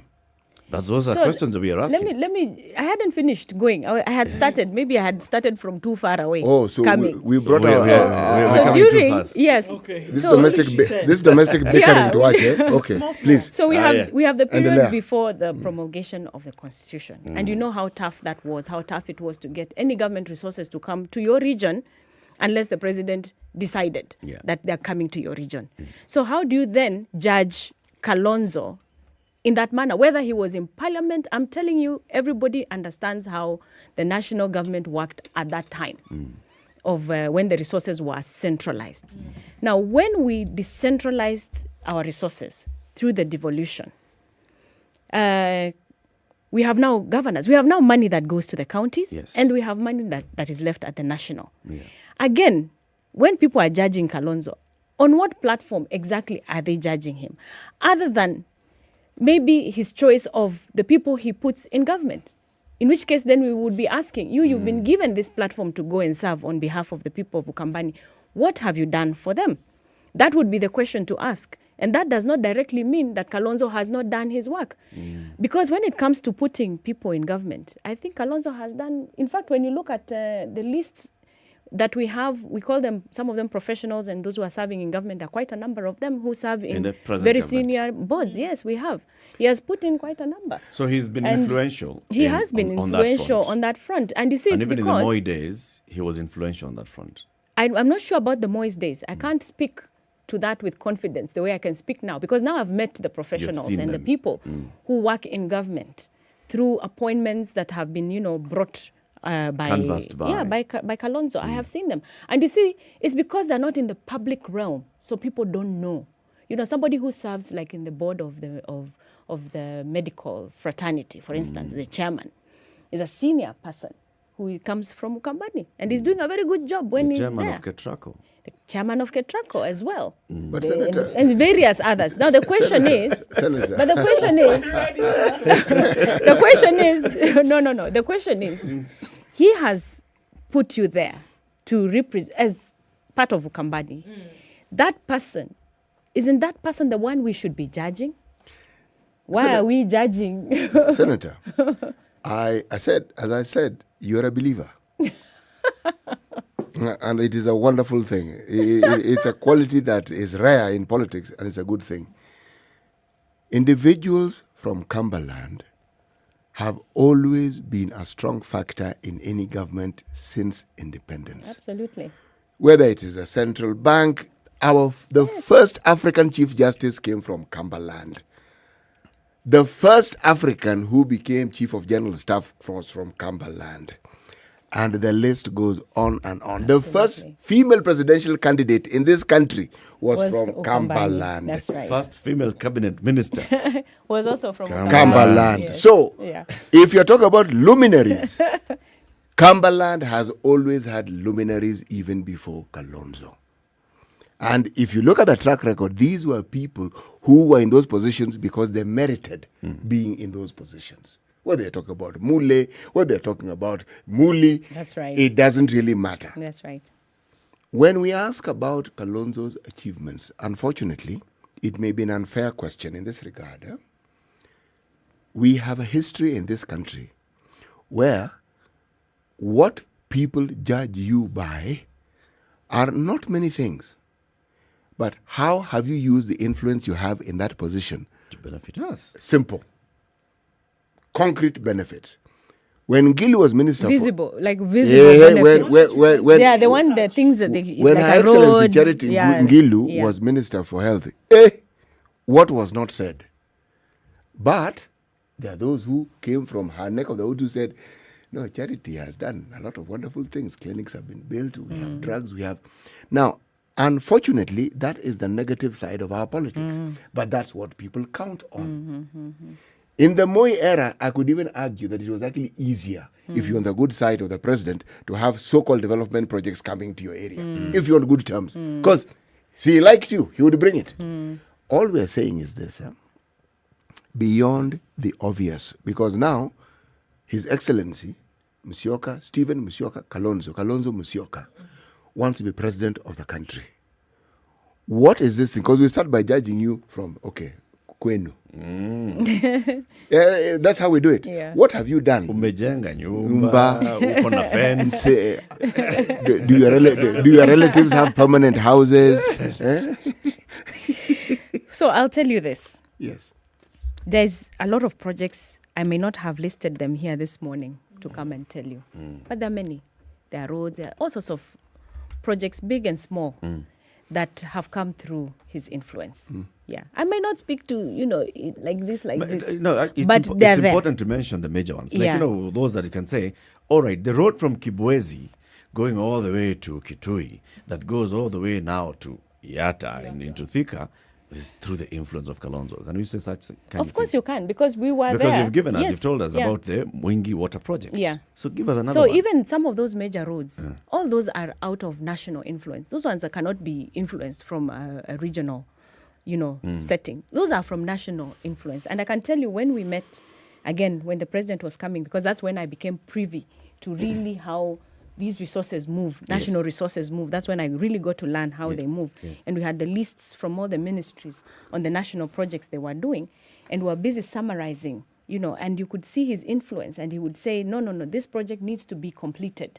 Let it be prioritized. It was started and it needs to be completed. And then you would see the president's people, putting a tick to that. And this is through Kalonzo's diplomacy and political maneuvering, working outside of government. Yeah, he's not been in government. With the government of the day. Yes. So Kalonzo, as an opposition figure, because that's what he's been since 2013, has been able to influence the current government to start and complete some projects.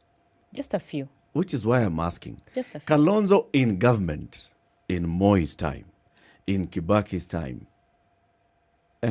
Maybe goodwill. Maybe the goodwill was not there then as it is probably now. He was not able to have... He has goodwill to get appointed into cabinet. He has goodwill to get people appointed, but he does not have goodwill to influence a project. To influence resources is not an easy thing, Lati. Actually, I've come to learn that it is not easy to influence, to get government resources to come down to your region. And that is the more reason why we keep saying, for us who are proponents of BBI, and we keep saying we need our leaders to be part up there. These are the reasons. I'm telling you, those things are not easy. I've seen it. What you say, we believe. Yeah. Like you, I'm also a believer. Me, I don't believe a lot of things that she says. That is not what if you ask me what I believe? What I believe is this. Whenever people get into some arrangement, they negotiate. They negotiate positions in cabinet. They negotiate projects. They negotiate. When His Excellency Kalonzo Musyoka became VP in the Kibaki era, he must have negotiated. Yes. He must have said, I want this, I want this, because he was important. I want this, I want the other. It's always negotiated. To understand, handshake, Kisumu port, alive, bustling. Something that actually, had been waiting when you say for... that, yes. I recall now that a lot of the stalled projects that we saw when we were going through the lists of from 2013 were actually started before 2013. Quite a number of water projects are stalled in Ukambani, the national government ones. And, they stopped funding them after 2013. Those were some of the challenges that the president was trying to unravel when he came down to Makueni. And we were able to, pick out a few that then could be pushed within the remaining time that was there. But there was a gap in funding of a lot of national projects from 2013 up until the handshake 2018, when the handshake happened. And then some of those began to be unlocked at that time. Even the speeding up of Thwake Dam, which now, that conversation happened properly after 2018. So you could see there's a gap there in the funding. And I have to say that I was not 100% prepared to come with the list of projects, because we wanted to hear actual projects. You see why we want I was to hear not this? prepared to come with a list of projects. But Mheshimiwa, you know why? When somebody, this is how we think as Kenyans, somebody wants to lead the nation, okay? We are definitely going to ask you. This story of the nation, let's put aside first. When somebody wants any job, tell us. When somebody wants, look, think about it, Senator. When you go and you present yourself for an interview, you spend a majority of your time talking about the things that you've done, right? I agree. Talking about the experience that you've had that has adequately prepared you for this now new position that you want to hold. I agree totally. And it is in my view that when you're sitting in a position like you guys are sitting, which is very influential, it's also good we say there are many other aspects to leadership besides, you want to see a road that has been created. That is not necessarily 100% leadership. Or you just want to see a project that there's more to leadership than just that project. There's leadership when somebody says, I am a reconciliator. I am a person who brings people together. Yes. That is serious leadership. And in fact, in a nation like ours today, whereas we are saying that the economy is a first issue that needs to be dealt with in the next government, there's also other societal issues that we need to deal with. In fact, the other day, I think Sakaja was here and he mentioned Lee Kuan Yew when he was saying how Lee Kuan Yew had to make different tribes learn to live together. Those are conversations that we should be having here as a nation if we are really going to truly rebuild our economy. And the same goes to our behavioral. In fact, one of the things when I listened to Lee Kuan Yew that helped transform Singapore to what it is, it was not so much about the infrastructure, because he says himself, you build all the infrastructure, but if people don't have the right behavior, then even that infrastructure will not serve them. Be of any benefit. Yes, so he talked about... I hear you, Senator. No, let me just finish. Is that the message that he is giving? Listen, let me just finish. So there's leadership in even changing behavioral, how people approach life. That alone is leadership. And that can create a big impact in having a country settle down, number one, go into a peaceful setting, because we need that as this nation when you're going to start rebuilding. And what Kalonzo is telling us is that he can present a different leadership than what is already, you can hear from the two horses saying, no. Maybe it's time we put aside all this noisy politics and, stone throwing and name calling and everything, and reset, calm down, let's start afresh. Let us look at our ethics. Let us look at our morals. Let us look at our spirituality. Let's look at our behaviors. Let us look at all those things so that we can begin to settle down ourselves and look forward to rebuilding our country seriously. Those are some of the things Mheshimiwa, that are in our conversation. It isn't said loudly enough. It isn't, and that's what I was going to ask. If it's a conversation that you're having with your internal caucuses, no. You'll begin to hear of it. On the platform of public You'll attention. begin to hear of it. Some of us have been speaking to it in a quiet way. You'll find that some of our No, this one you have to speak loudly, not quietly. Yes, we've been having these conversations, but we're going to come out louder. Senator, at the heart of all our discussions, we are poor people, and the bulk of our people are poor. These discussions people have about first world and how they get along, those fellows have managed poverty. And even if you're poor, there's a system that ensures you can live from day to day. Our people are still struggling with just the most basic and fundamental. So when you hear of what people want to see, it is not that they want to see those things. They want to stop being poor. They want to stop being needy. They want to stop begging. They want to have dignity. And that is why the demand of the leaders, these things that seem unreasonable, because in their minds, these are the things that are the hallmarks of poverty.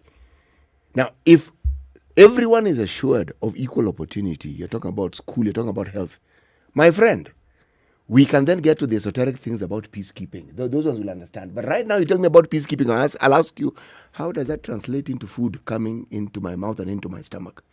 It's a wonderful quality. But in the order of priorities, what is this thing that concerns me the most? That really is at the heart of our matter and the heart of our politics. Yes. And that is why when you find some popular politicians, at some level, they're dealing with this matter of poverty. They may not say it. Yeah. They may preach class wars and couch it as an empowerment narrative.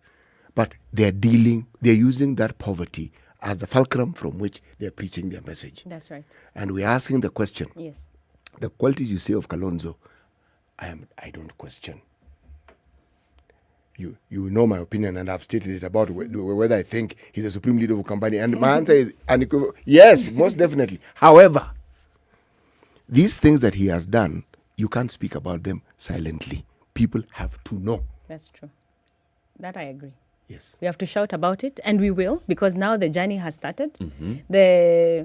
The festive season is upon us. We shall be in Ukambani. The party leader is going round this week and next week to drum up support and to drum up for Kenyans to come out and register, because we need more Kenyans to register. That's something we have to all speak to, because we need our youth to pick up their ID cards from their chiefs and from the other officers and go and register as voters, so that we can capture the numbers that I think IBC had sort of targeted. So we need that. And just to come back again to what you're saying about our party leader, there's a lot that he has spoken to when it comes to his angle for economic recovery approach that we have spoken to many times. He has been the one speaking on the 24-hour economy. He has spoken about the agriculture economy and the blue economy. I mean, there are many areas of the economy revival that he has spoken to.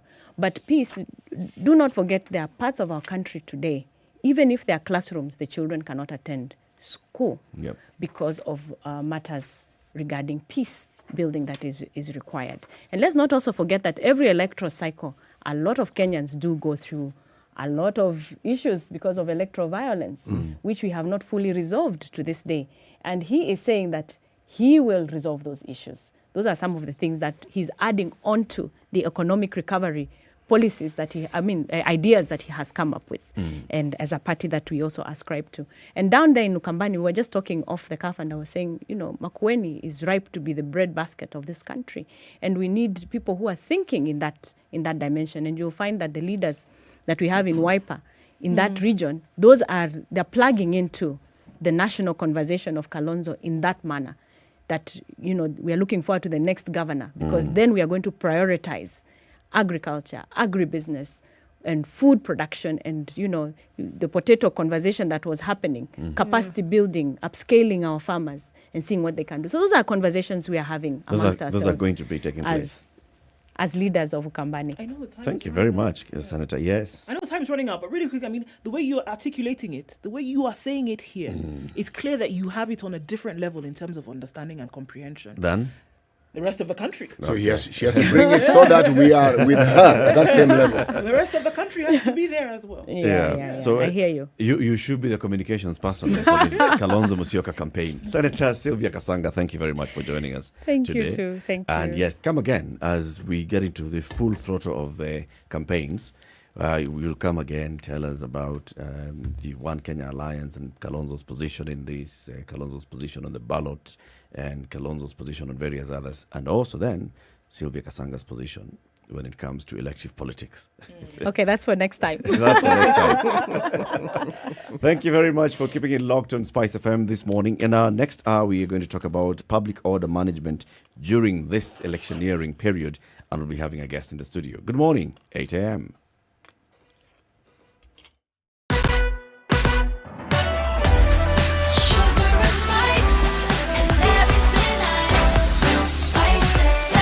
Spice up your life. The Spice FM Newswire is brought to you by InDriver. Choose your preferred driver, mode of transport, and negotiate your fare to your destination for a safe, comfortable, and affordable trip only with InDriver. The latest news from around the world. 94.4 Spice FM.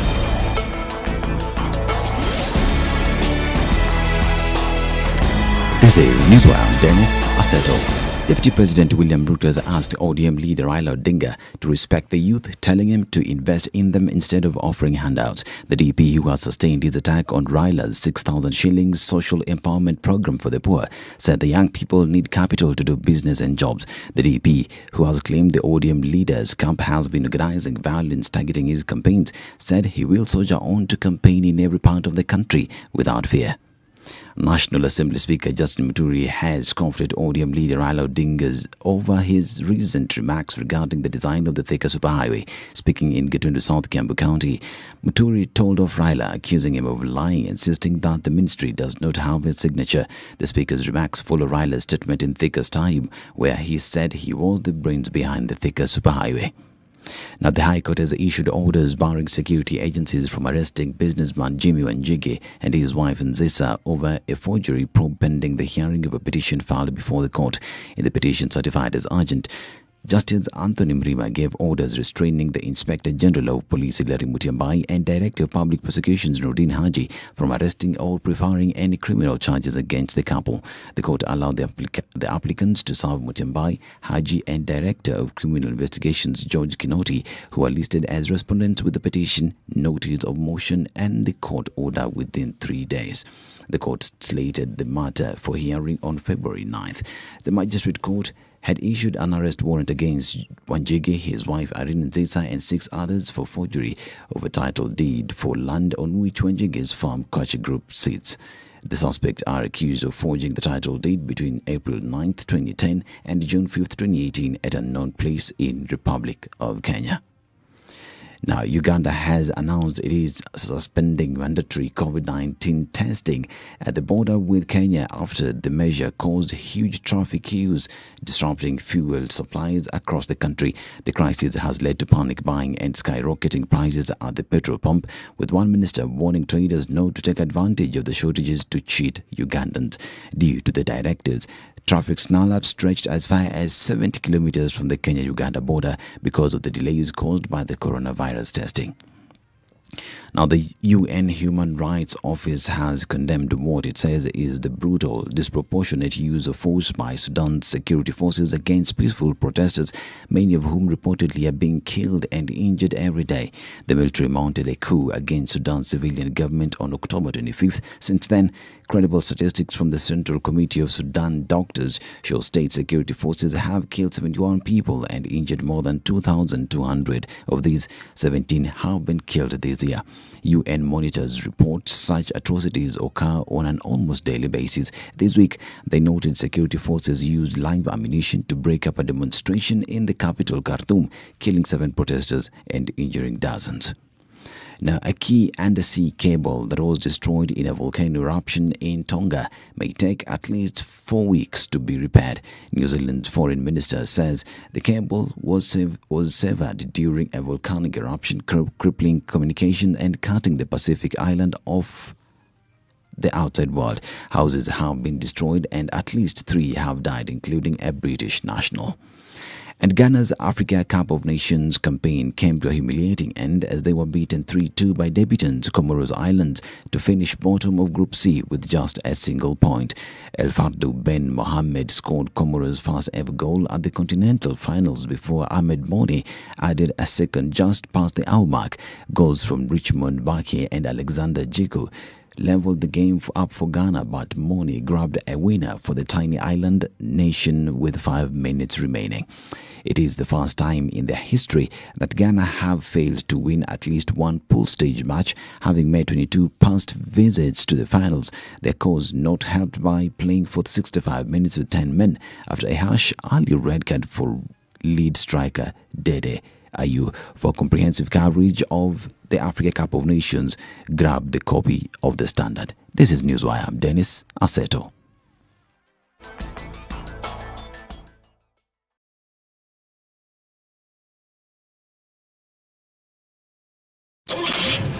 The SpiceFM Newswire is brought to you by InDriver. Download the InDriver app from the App Store or Google Play Store to enjoy a safe, comfortable, and affordable ride around Nairobi.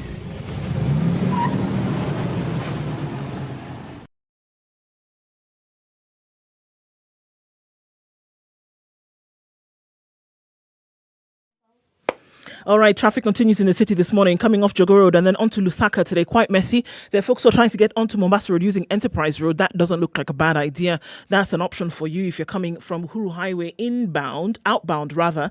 Ngong Road this morning also looks pretty messy, and we're looking at traffic coming off Langata Road. Ooh. The Southern Bypass also feeding onto Langata Road today is quite a thing. Mombasa Road, sorry guys, was still left with the remains of that mess that was there earlier. And the rain is not helping matters. There's a sprinkle in certain parts of the city, so that slows things down considerably. Coming off the Thika Superhighway, there's another head-holding situation, as well as Kiambu Road this morning. So we're in the middle of traffic hour proper. Let's take a look at what it looks like in a short while. Talk to us, guys, on SpiceFM KE on Twitter. Text 40127.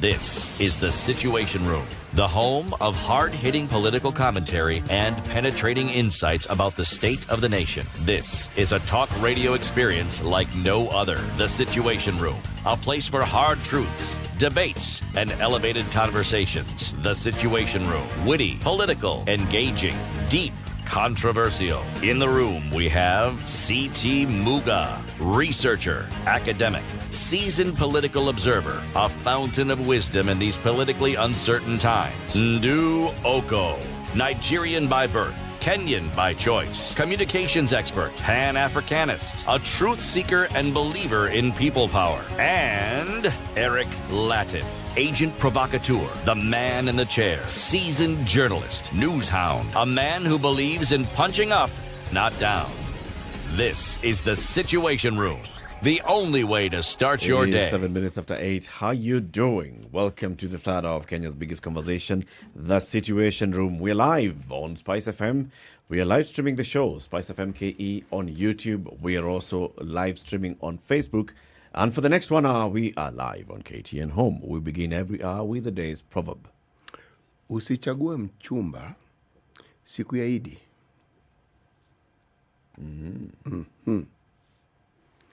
Do not choose a partner during the festive season or during a festive season. It's not the most opportune moment. Well, during festive seasons, people put their best foot forward. They dress well. It isn't an ordinary day, so people do not act ordinarily.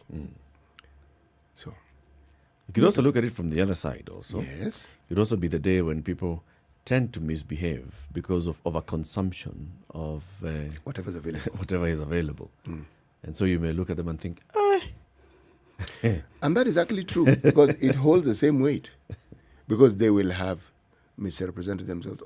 They will have represented a part of them that is, should you say, unfortunate. Yes. Yes. So, usichague mchumba siku ya Idi. Yes. Kimata Alois, thank you very much for your comment on social media. Says, I like Mr. Muga's shirt. Thank you very much. Mr. Alois clearly has good taste. Yes. He wants you to plug the tailor. That is a good thought. Our conversation around the 2022 campaigns and the general election that's coming up in August continues. Now, this time, let's talk about public order management during this electioneering period. And joining us is an officer from the Independent Medical Legal Unit, Isabella Obara, who's a program officer for Redress. Isabella, very good morning to you. Good morning.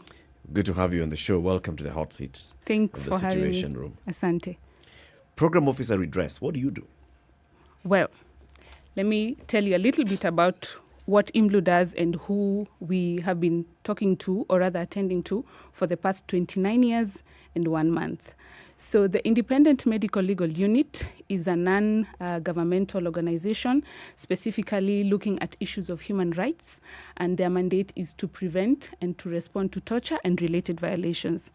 And an interesting thing that I would like to tell this particular panel is that when we're speaking about torture, we get it twisted sometimes. So allow me to tell you just a snippet of what torture essentially is. This is infliction of physical or mental pain to a person by a public officer in their official capacity or in the acquiescence of that particular public officer. So just by way of that, and then we've worked with more than 6,000 victims of torture by offering them a legal aid, ensuring their access to legal support, documentation, and so on and so forth. We have also ensured that we give them rehabilitative services such as psychological support, medical support, and for those ones who unfortunately pass, we get them to undergo autopsy examinations as well as have those post-mortem reports used as evidence or other expert witness in terms of going to court. So outside of that, because that's purely reparations. We also work around advocacy in the police sector reforms. So then again, we're saying that we work with duty bearers, like, state agencies, say IPOA, IU, the ODPP, and so on. And for us, in terms of advocacy, we are looking at empowering them, or rather capacity building them in areas that we see a gap, or even partnering with them in projects that would help ensure that security in Kenya is something that it's looked at a proper level, and we also ensure that the policies or the laws are comprehensive in terms of covering the issues that we get to deal with in the human rights spectrum. Yeah. So, I mean, just taking a look at what you do, obviously there's work that's being done, and that means that there was a problem. There are gaps, obviously, that need to be filled. And looking at this recent report, obviously, that is the plug for what we talk about today. There's still gaps. There's still a problem. This torture that we talk about, the disappearance of people, the abductions of individuals, the large numbers of unclear circumstances under which people have disappeared and then have probably been tortured, etc., still continues to be an issue. It is. So clearly and honestly, the duty bearers that you mentioned, the ones who have been named as the highest alleged perpetrators, what is being done? What is the clear situation of things today in the country when it comes to some of those that you've mentioned? Ndu, let me paint for you a picture.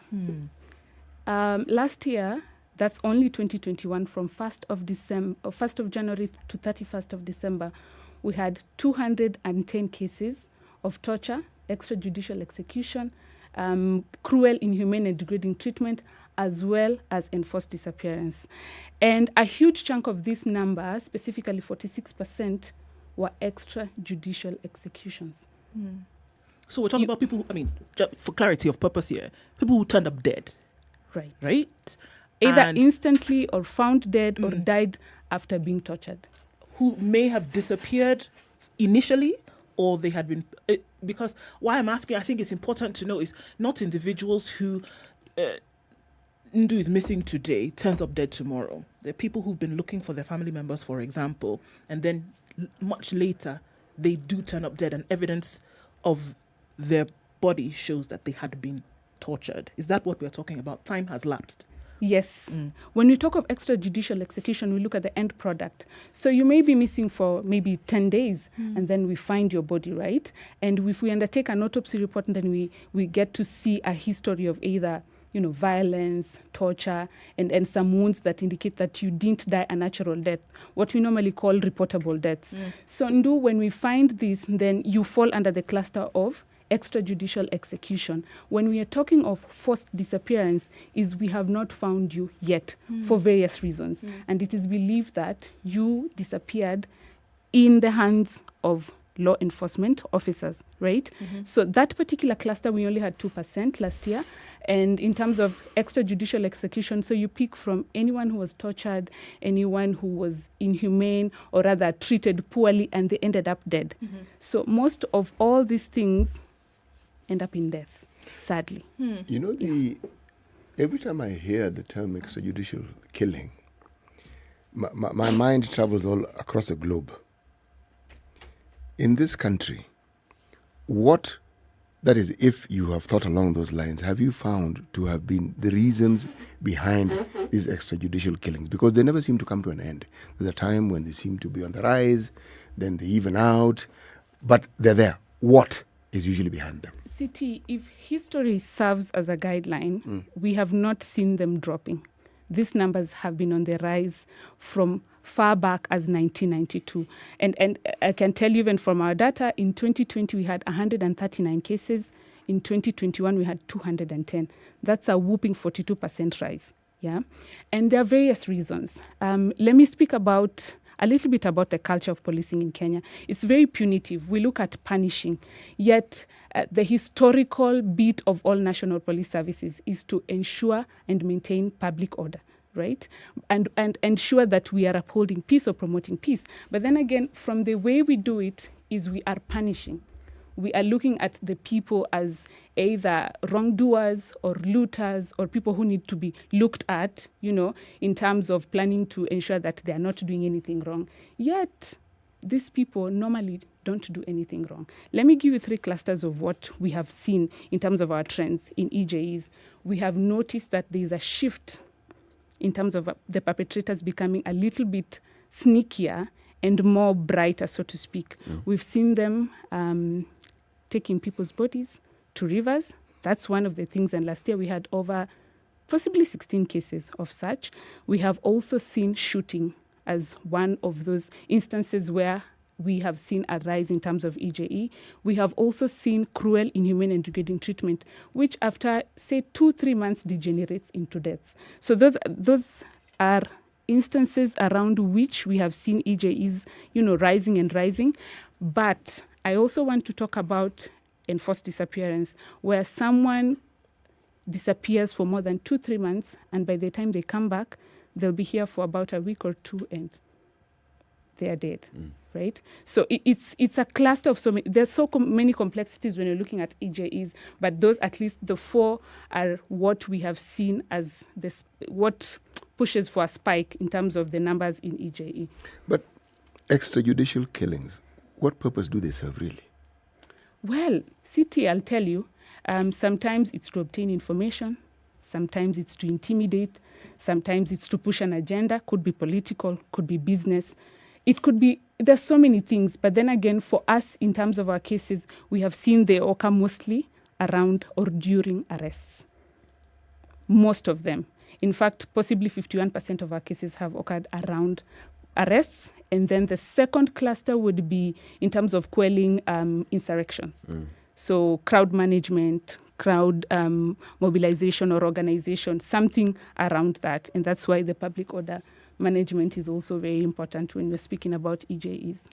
Apart from now, those people that turn up dead, disappear and then turn up dead, the other extrajudicial executions are those ones that you've said, during management of crowds, at demonstration, police shoot, and someone ends up dead. How many cases did you have in this report of that? Of just police, when they are tasked with going to manage a crowd, they end up using excessive force? Well, last year we had about 30 to 36 cases.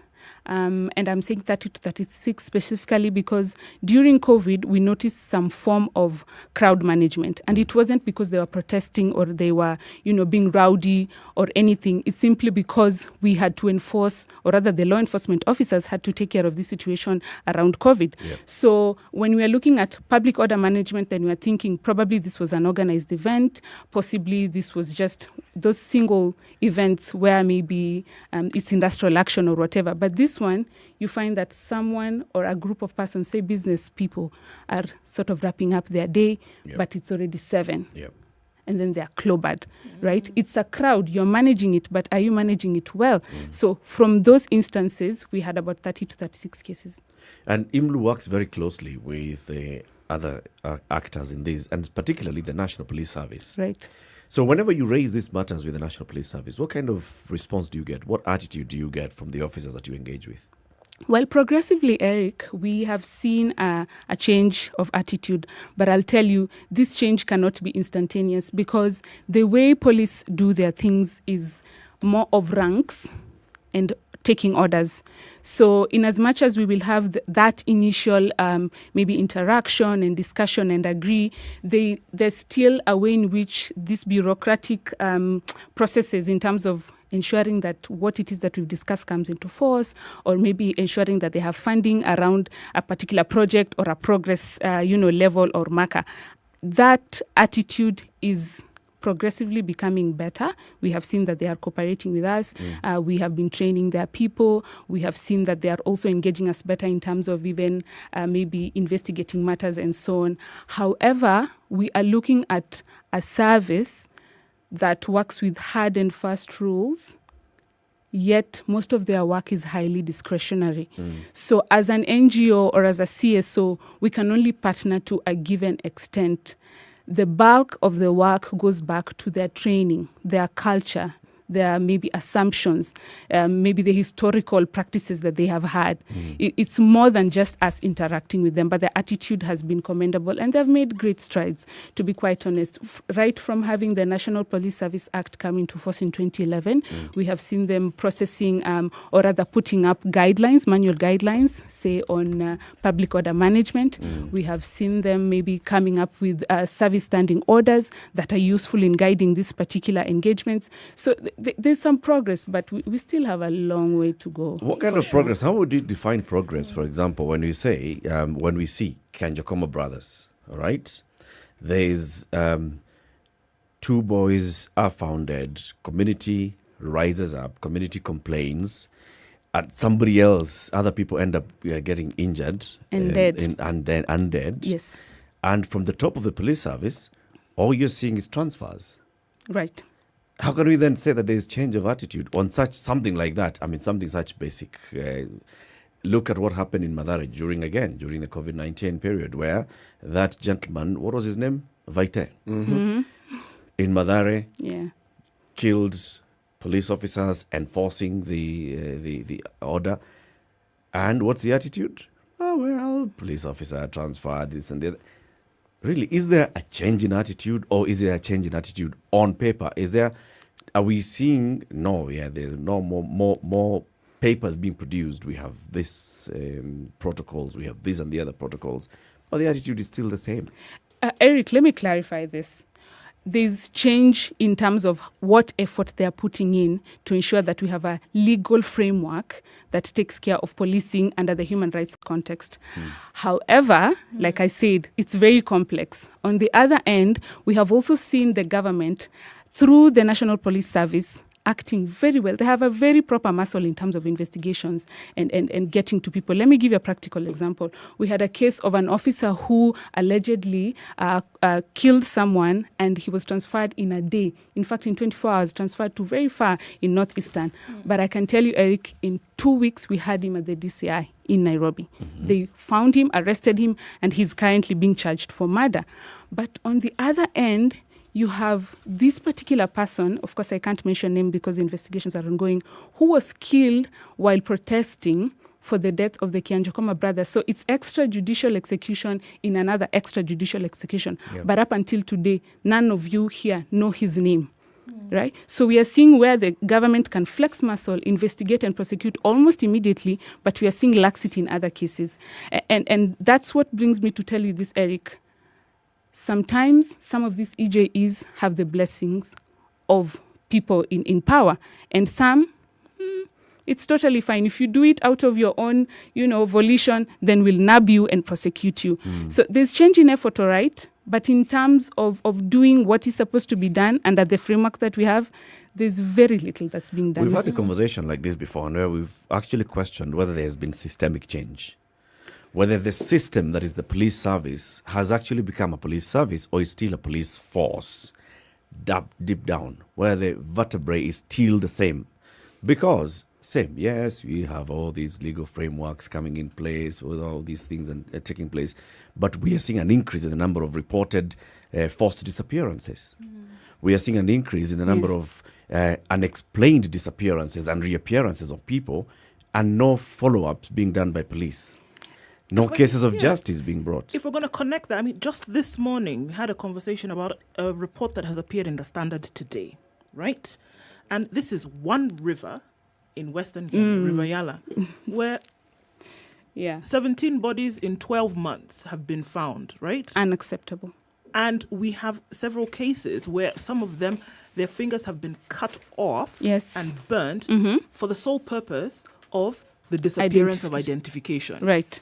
Yes. So it is clear that this can be linked to this very same thing that we're talking about. It can.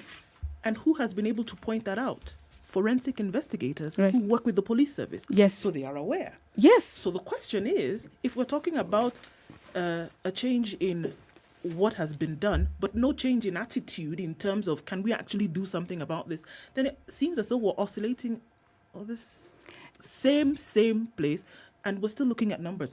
The report, which has come from you as Imlu, also talks about the fact that the alleged perpetrators, the highest percentage is from the National Police Service. Yes, it is, and has been for the past 5 years. What are we talking about? So let me, Eric Ndu, and I agree with you in totality. Here we have two questions. Is it the sufficiency or the adequacy of the law, or is it a question of attitude or culture or practice by the police? In terms of law, definitely it is still not adequate. But in the event that we implemented these laws that we have currently, we would see a change. And I can tell you for a fact, we still don't have a policy, probably in public policing, but still, if we implemented, we'd see a small drop in those numbers. The problem still lies in how the National Police Service works. So are we in a catch-22? It is a catch-22 the people that are supposed to actually help with the implementation of the same law are in the highest ranks when it comes to alleged perpetrators, for example. How do you deal with yourself? This is essentially what we're asking. They are, and it even makes it worse, Ndu, because you have this particular big percentage of perpetrators investigating their very own. So how do we get to a place where we say, out of these 210 cases, we will only have 15 next year, in the event that you have very rogue police officers? And that's why you'll see, even when you get to a point where you've documented, you've investigated, and you're in court, you'll still suffer in the hands of the blue code of silence, where I am investigating Ndu, who is a fellow police officer. So I will do the minimal, or rather the bare minimum, so that I don't get you to get prosecuted. So accountability is poor or non-existent, if I may. We still don't have accountability mechanisms or measures or anything commendable. There's no honorable mention when it comes to prosecution. I mean, you could tell even from the Kianjokoma case, Ndu, that if it didn't have political goodwill, we wouldn't be where we are. And I'd like to tell you, Imlu is part of the legal team that leads the civil society in that particular case. But would we see what we saw in that case if it wasn't for even the president, putting his hand on it? Would we? Of course not. No, we wouldn't. But you see, the Kenjakoma case... Public outcry contributed. It is, but it has joined the queue. Yeah. Because there are many cases that are almost identical to that one, some even more bizarre. Yep. And we are still grappling in the dark, groping in the dark and figuring what it is that actually happened and why this didn't happen. But this is a question I always ask. When we make demands of our police service, do we adequately facilitate them to be able to do what it is we require them to do? City, beautiful question. That brings us to police budgets. You just look at how the budgets are allocated and you wonder if this is a service that's supposed to ensure and promote peace. They're not adequately facilitated. They're not adequately trained. They're not even adequately recruited, right? So we have very minimal numbers. We have a very shabby, in fact, if I may, shoddy budget allocation for a service that's supposed to work for over 48 million Kenyans. So just by that, you can tell that there's already going to be an issue. An issue with outside how they do their job. Yeah, truly.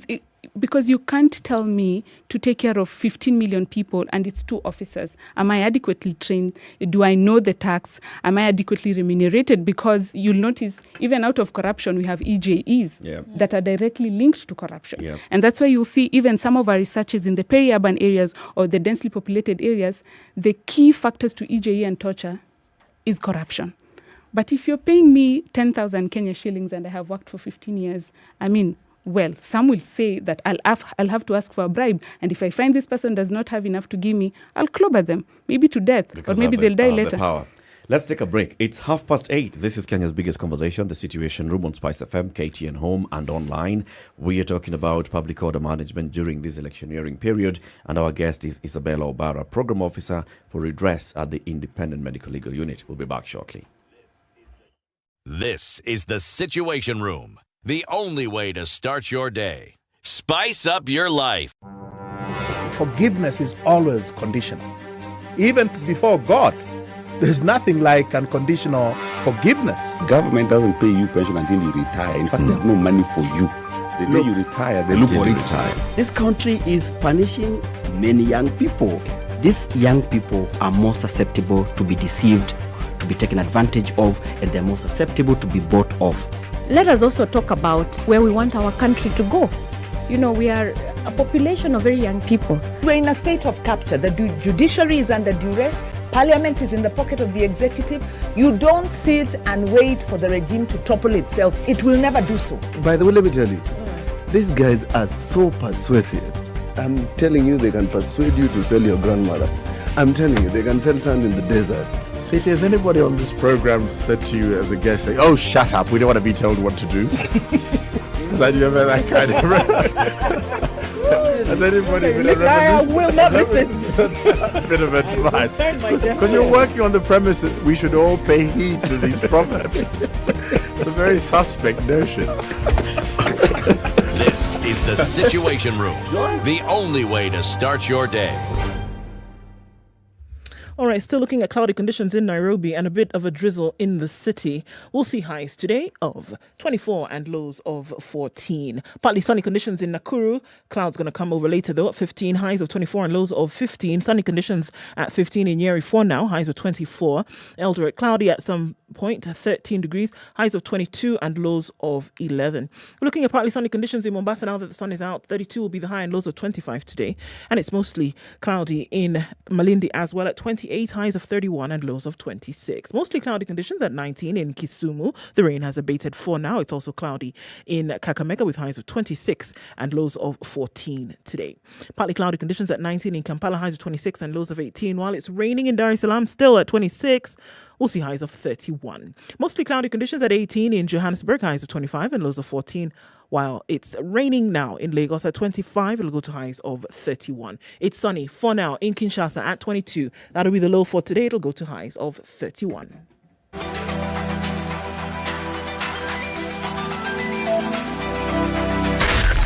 Spice FM, Nakuru.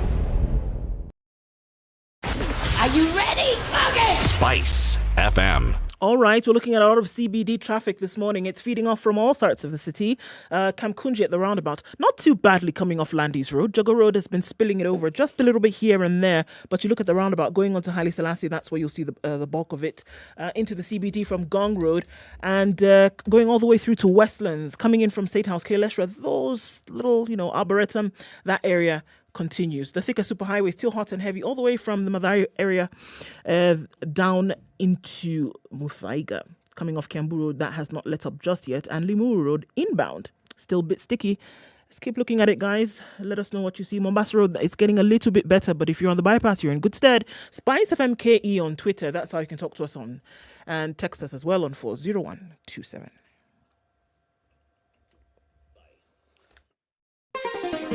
Chilled Spice.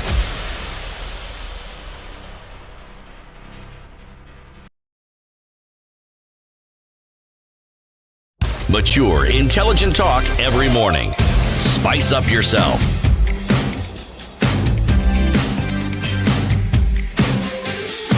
It's 24 minutes to 9. The conversation continues. Eric Latiff, CT Muga Ndu Okoh, and our guest Isabella Obara, Program Officer at the Independent Medical Legal Unity. We're talking about police during this electioneering period.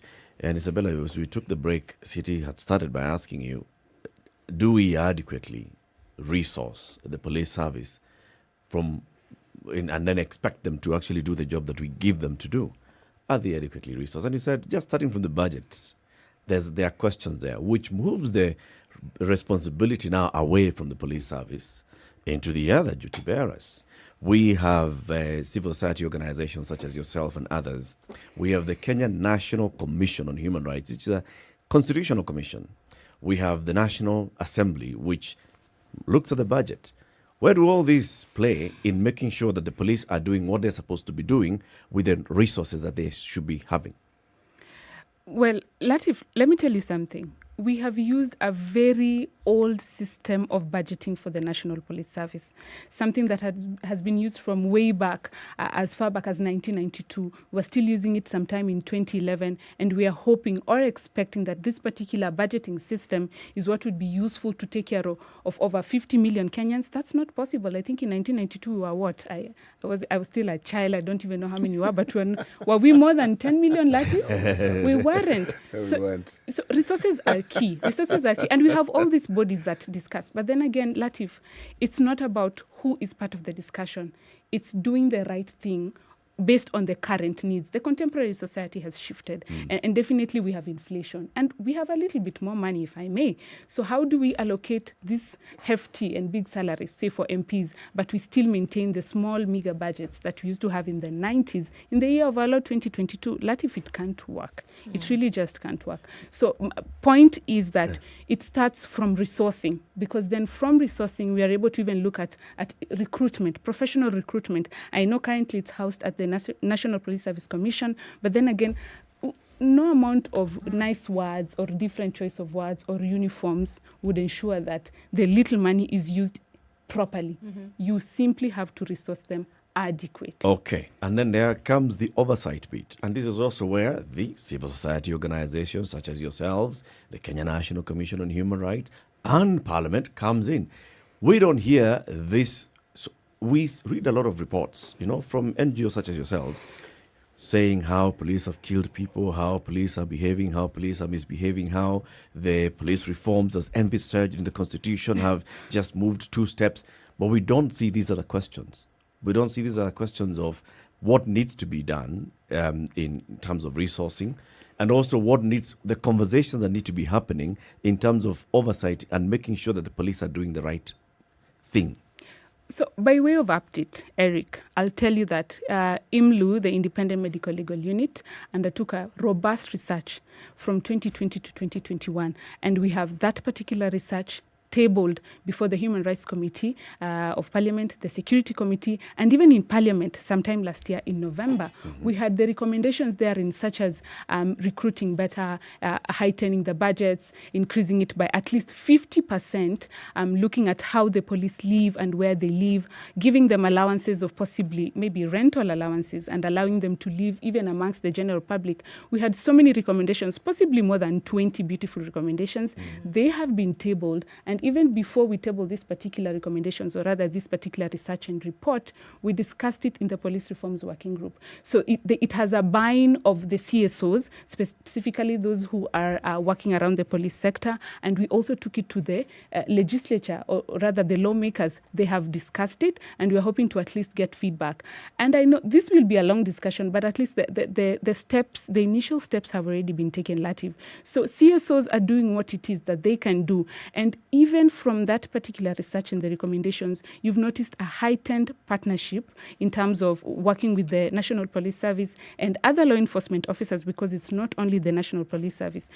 CSOs are even working with state agencies such as IPOA, not only capacity building them, but even pushing for their funding, or even ensuring that they would get maybe sponsorships or grants to assist them in what it is that they are doing. Let me give you an example. If during COVID, we saw a very slow turnover in terms of handling complaints at IPOA, definitely you'd notice that CSOs would be like, what is it that we can do to, bridge this gap? Because this is when we need you most. So we are not just sitting back and seeing that the budgets are poor. We are also talking to the legislature and also partnering, of course, in the ways that matter, or rather in the ways that are allowable in terms of partnering from a non-governmental organization to the state. But something, Isabella, I'm listening to you, and what I'm hearing is sincerity, and I'm hearing good intentions. But the real change will not come about by the research findings that you have and by tabling it to all these organizations. Because in my mind, there seem to be people who are determined that this ecosystem within which the police service exists is maintained as it is. Because I cannot understand how it is. With all these intelligent people we have within government, and they are intelligent, well-informed, well-educated, who understand this subject matter we're discussing in even greater details than you can even fathom, and who know what ought to be done, how it ought to be done. And then year in, year out, we're having this same discussion. Year in, year out, we're having this same discussion. Some people somewhere like this situation. Because the discussion is never about those who are supposed to facilitate and make these things, the changes possible. No. It's always about the police. CT, there are people who benefit purely from the dysfunction that we're dealing with here. And you and I know that for a fact. But do we then stop pushing for changes? No, we don't. Yes. I am simply saying this. that instead of focusing our attention on the police, we mention the ills that we see therein, but we also focus on those who are making it impossible for there to be any lasting change. Yep. Because they are the real culprits. And I agree with you. I totally agree with you. But then again, you notice the effects of adversarial engagement. Yeah, you wouldn't make so much stride. There's already dysfunction. So you're hoping you have to strike a balance. Yeah, you if you push in too hard, then of course there's nothing that will move. And if you sort of just relax and not do much, then you'll be told you are in bed with the state. So it's a very tricky balance in terms of ensuring that we see a change, as well as yanking these people off the whole... I see it slightly differently, Isabella. Yeah. Lighting, okay, you know what we do, and we're very good at doing, is lighting a fire under the police service, okay? Yeah. When you light a fire under the police service, what essentially you're doing is you're lighting a fire under the ordinary police officer that we see. The guy who's been trying to get that traffic on Mombasa Road sorted since 3 a.m. The person who was on the beat at night carrying a G3 rifle and came across a dead body somewhere and they had to deal with it, they had to take it to City Mortuary. That's the person that we're actually lighting a fire under. The people who benefit are not affected at all by this report that you produce. But if we actually focused on lighting a fire under where they are, by pointing out that, you know what, this officer who's here, who is now leaving to go and go back to Embakasi and the police line there, and these are the living conditions, and this is a working condition. He was brought here by a vehicle and he has to find his way back to the station and back home, and he'll be back to work at 6 p.m. until tomorrow morning. If we actually say that this is what needs to be happen so that this officer can work better, I think it's better. Because now we castigate the police service and end up harming the people who are actually doing and trying to do good. Those are the ones who end up shooting the person on the street. We don't understand what has led them to shoot. We just think because they shot that guy, they are rogue officers. But there's all these other things, and we know budgeting. We know there is no proper oversight. We know that there is no proper training. We know that we talked about police reforms. Police reforms went and stalled somewhere. We know we've talked about enhancing the remuneration of police officers, stalled. Enhancing the housing of police officers, stalled. Enhancing, unless we are talking about, getting uniforms which somebody else can benefit. We're talking about getting vehicles and police leasing of vehicles has worked. How about we just shift focus a little bit? And we talk about lighting a fire that might bring about an adversarial situation. But we've also found that situations, take your pick anywhere in the world, that there had to be a little bit of friction in order for you to get to that place. Whether it was clawing, begging, crawling, you got there at some point. But this kumbaya moment that we are having, saying that, all right, let's have a conversation and let's see how it can be better, it doesn't really get the result that we are looking for here. To get to that point where the person says, okay, hold on a minute. The spotlight is on me and my office. The friction is at my doorstep. You either do one or two things. You face it or you run. And maybe it has to get adversarial in order for us to see any kind of change. Otherwise, the next 10 years, we'll be having this conversation. We talk about year in, year out. Yeah. That number of 221, in the next year, it will be 440. It will be 600. It will be 1,000, and still nothing being done about it. So I dare say that perhaps it is necessary for things to get just a little bit ugly for them to become beautiful. It has to go through that process. We can like to keep the peace, but as we keep the peace, people are dying. As we keep the peace, people are disappearing. Kind of thing. Police officers are dying. Yes, they are. In the 1990s that you speak of, some fairly interesting things happened in this country with regards to police reforms and how it is our security forces were managed. Those who work with me in this studio have heard me say this. The Ministry of Interior, whatever it was called then, decided to purchase certain vehicles from India. I think they're called the Mahindra.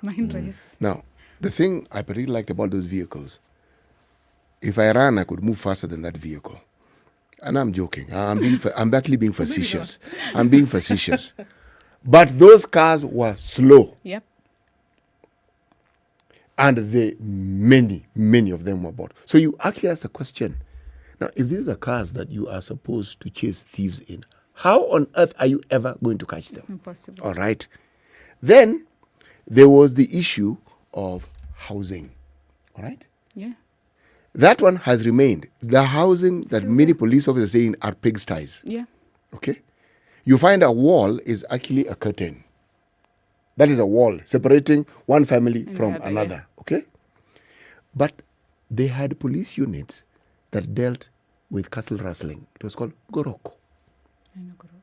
Yes. Now, it wasn't the only unit that existed.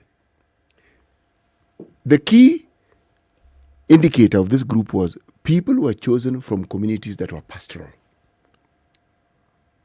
So if you're agrarian, you wouldn't really find yourself there. So these are people who understood terrain, understood the business. Now, I'm moving fast forward now. We have problems in the Kerio Valley, we have problems in Marsabit, we have problems in Laikipia. You take GSU. What do they know about that terrain? They know nothing. You're going to get them killed. All of them. Yes. What happened to that thinking of understanding that these are the problems we tend to have in these areas so that you have units who are appropriately prepared to deal with this thing? Right. And then you find a situation where recently in Lamu, all these units gathered together. Okay, we're told 11, was it 15 perpetrators were killed? Okay. How many innocent citizens had to die? More than we know. Yes, before this action took place. And yes, 11 of them were killed. 11 out of how many? All I'm saying is this. You look at the coordination, the forces may exist. It's like there is some interdepartmental conflict and fighting, and usually the fighting is not for power, it's just money. Definitely, and that is something that we know. City, you see, I like that you've given that particular chronology of events, but then again, you notice that when we are going to be pushing for reforms, we will have to also look at the practical things. We simply, I know Latiff is feeling very strongly about, the laws and everything. That's the soft side. The hard part is who does what and where. You're talking about who was going to, like Kipia. Currently, you can't even access certain parts of, say, Kapedo. Sometime last year, even the Red Cross itself wouldn't access Kapedo. We, as an entity, were not even allowed there. Right? Because they knew that this particular area was cordoned off and it was going to be accessed by a given group of officers or other law enforcement officers. So it is something that is shared knowledge. The persons in the law enforcement entity understand who is supposed to do what. It's just laxity. And it's perpetrating that particular dysfunction because it keeps some of them in office and it also puts money in their pockets. And that's well known. It's actually known to everyone. Did you see where it played out in the West Gate? We discussed this week, where we have a squad that deals with urban terrorism. They know what to do. They're trained. Of course. And reports, if we're to believe them, they actually had the situation under control. And then what happens? The army rolls in and you're thinking, these people are not trained to deal with this sort of thing. You remember, City, when we started this particular conversation, I told you we are working with hard and fast written rules for a force, or rather a service, that is essentially discretionary. Yes. So if you know that, say, the record squad is the team that's supposed to go in this particular instance, but you send in the army, what exactly are you doing? What is it that we're doing? Yeah. And so we have those instances. But then again, like you spoke about the common officer who's doing what it is that they're supposed to do. Once you're commanded, you don't ask questions. No. You move. No, you don't. But you see, within that ecosystem, this is my concern. That ecosystem is created by the higher-ups. Yes. Now, when I said that change will not occur, I am not being negative. I am simply saying that if the mindset at the top is what it is and they're determined to maintain the status quo, the ecosystem within which the police men and women exist in will continue generating the sort of things that we are now discussing. These extrajudicial killings, the way to deal with people. Because I can't even fathom the level of stress and frustration an ordinary officer has to undergo on a daily basis in the course of their work, and what it is that they require to just spark off. Yeah, I can't tell. They require very little. We undertook some psychological sessions and debriefing sessions with some of the officers that we normally train, on an annual basis. And if you look at that particular report, rather the rapporteur was capturing very serious things, such as even basic stress, even marital issues. And in the event that you want to debrief, you are asked to speak to the chaplain. So what will the chaplain do for you? You see, this is at a very, very small scale. Yeah. So now imagine where you have to live in a small shack, 4 families, and you're supposed to go ahead and take care of the people who live right outside your compound. Would you do it properly? So it's not even just the person at the top. It's the livelihood, the day-to-day environment surrounding these particular officers. Because, like we said, the people at the top don't get affected. They sit in beautiful They hardly offices. do. The only way to get them affected, and that's why I was bringing in the institutions such as a constitutional commission and a constitutional body such as the legislature, is because they've got the power, the mandate for oversight and to call accountability. If, like the report that you took before the National Assembly, you are hoping that something is going to be done about it. If you made concerted efforts to engage those members of parliament, to exert pressure even from outside, let it be public that this report is sitting before the National Assembly Committee on Security and Administration. Lobby, they push would the know agenda. We they are have doing to do that. something about it. Eric, If the we Kenya are doing National that. Commission on Human Rights, do you know who sits in the Kenya National Commission on Human Rights? I have no clue. In fact, now there's some vetting that's taking place clue. Yes. in Parliament for new commissioners in that commission. If you ask We me even about, had if you some ask for me the about chairman. IEBC, I can tell you. Do but you remember again? No. So, such organizations, if Parliament was strong on oversight and calling for accountability, then they would be saying, this is the budget for the National Police Service Commission. This is the budget for the police countrywide. How are you utilizing it? We are receiving these reports from, I'm a representative of Embakasi or whatever, Right. and this is what I'm receiving from the ground. Right. Let's bring in. So who will be called there? The person who will be called is the CS, the PS, Yeah. the IG of police, Yeah. the DIGs. They'll come in there and they keep feeling the pressure, not coming so that they can get a moment to say, Mr. Chairman, in fact, even me, I refused. This, we have to organize this thing. But they get proper fire. Latif, let me tell you for sure that we are doing our part. And I'll give you an example. When you go to legislators, you'll find people who are open-minded, who mean business when it comes to reforms and human rights. And I'll give you an example of the late, may his soul rest in peace, Honorable Ken Okoth, who was very useful and instrumental in terms of partnering with IMLU to push for the Prevention of Torture Act.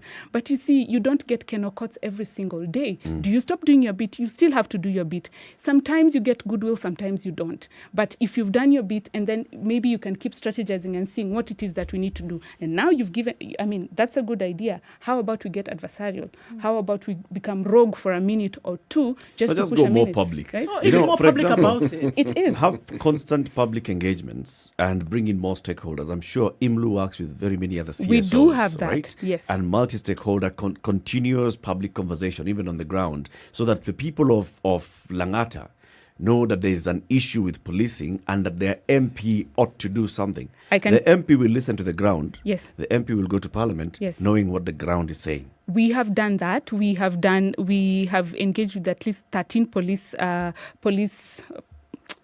stations, Semukurueni, Kina, Garbatula, some places in Isiolo, Nakuru, being Keringet, and so on and so forth. We have taken this report back to the people. Of course, some who are part of our research and some who weren't. We have spoken to some of the OCSs and the OCPDs. We are engaging them. And definitely you find those ones who are open to even discussing and maybe even reading and asking for even follow-up. So it's being done. And we are talking to the benefactors, who would be the police officers, and also engaging CSOs. And I'll tell you, if you have to undertake this kind of advocacy in terms of budgeting and changes in the National Police Service, you have to have a buy-in of both the state and the CSOs. Yeah. And we have that. We have a very robust referral mechanism that is chaired by Kenya National Human Rights Commission, being a national human rights institution. And we also have state agencies. And I've mentioned for you the 13 police stations, of course, not all of them. But my point there is that we are already making this public. We are, and we have at least trained 30 human rights monitors on this particular subject, talking to them about the recommendations and how it is that they can disseminate the same to their communities. Because then again, if that report is just for us to discuss in this particular beautiful office, who are we helping? You know, we want these people on the ground, somewhere in Lumakanda where we had gone. Where is Lumakanda? It's in Western. Which county?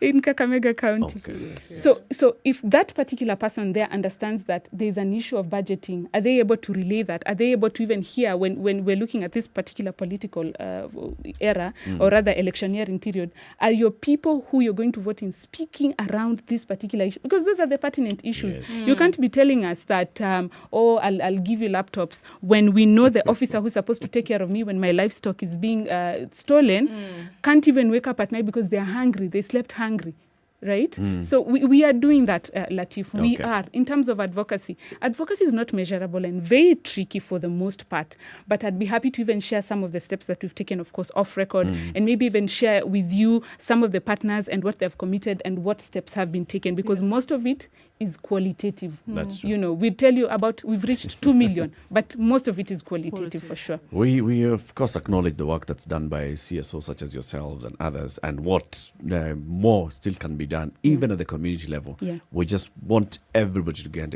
engaged. It's not an issue of police are killing us, so police are our brothers and sisters, and we know them from home. They're not killers. So what happens? I mean, at what point does this person then turn and become the killing actually is the last stop. If they become part of the system, then there has to be dare something. say the system must Time come for us down. to say goodbye to the audience on KTN Home. We've been with us since the top of the hour. Switch to the conversation as it continues on Spice FM and also on YouTube, Spice FM KE, and Facebook. This is the Situation Room, the only way to start your day. Spice up your life. Spice FM. Nyeri. You know, when you see someone being jailed, a governor or two, or someone who stole, then people will fear. Because our problem is not the borrowing, it's the stealing. We've become actually a nation of thieves. The only thing we lack is an opportunity to steal. The guys who quote the Bible and say, I'm a Christian and all that, and you know they're thieves. Return what you have stolen 4 times. If you know that you have property or anything that you have stolen, just return and say, my God does not allow me to hold stolen things. We are also a reflection of you, because you elect us. You know, we don't get into our office by ourselves. We are a reflection of the people who elect us. We don't want to go to the streets. We have a constitution that enables us, assert our will. When the legislators are now being taken as hostage by the executive for whatever reason, we are now bound by what they want us to do. This is just outside the realms of reality. We have impunity written into the DNA of our political class. How old were you when you learned that Jeshi Lokop is Jeshi La Wokoh? I can't say it very well. No, you need to Jeshi Lokop. And everyone knows.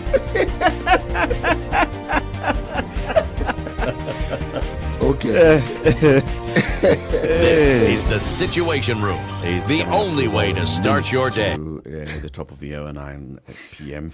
So as we say goodbye to Isabel. Did I say p.m.? Yes, don't worry. This Wednesday. Since today's Wednesday, it's p.m. Baba. It's p.m. Yes. Yeah. So Isabel, as we say goodbye to you, yeah, the people who are listening, what would you like them to know about policing, and especially during this electioneering period? 3 things. I'd like you to know that your rights come with obligations. So in the event that you're at a place, you enjoy your rights, but you have obligations, an obligation to report, an obligation to adhere to the rules and regulations set therein, and an obligation to always know what it is that you're supposed to do. The second thing I want you to know about IMLU. IMLU supports and prevents issues around torture-related violations. I will share a direct line that you can always call us. Number 3, that the fight still continues. We won't stop, no matter how long it takes. We are here for the long run. Asante sana. Thank you very much for joining us today. Come again soon. I should. Let's keep talking about policing and the role that all of us need to play. In fact, that issue of community policing is a conversation that we can have another day soon. Keep it right here for more conversations coming up in the next hour at 9 a.m. Voila. Good morning.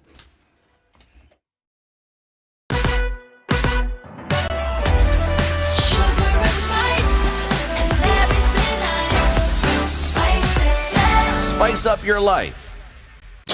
The Spice FM Newswire is brought to you by InDriver. Choose your preferred driver, mode of transport, and negotiate your fare to your destination for a safe, comfortable, and affordable trip only with InDriver. The latest news from around the world. 94.4 Spice FM.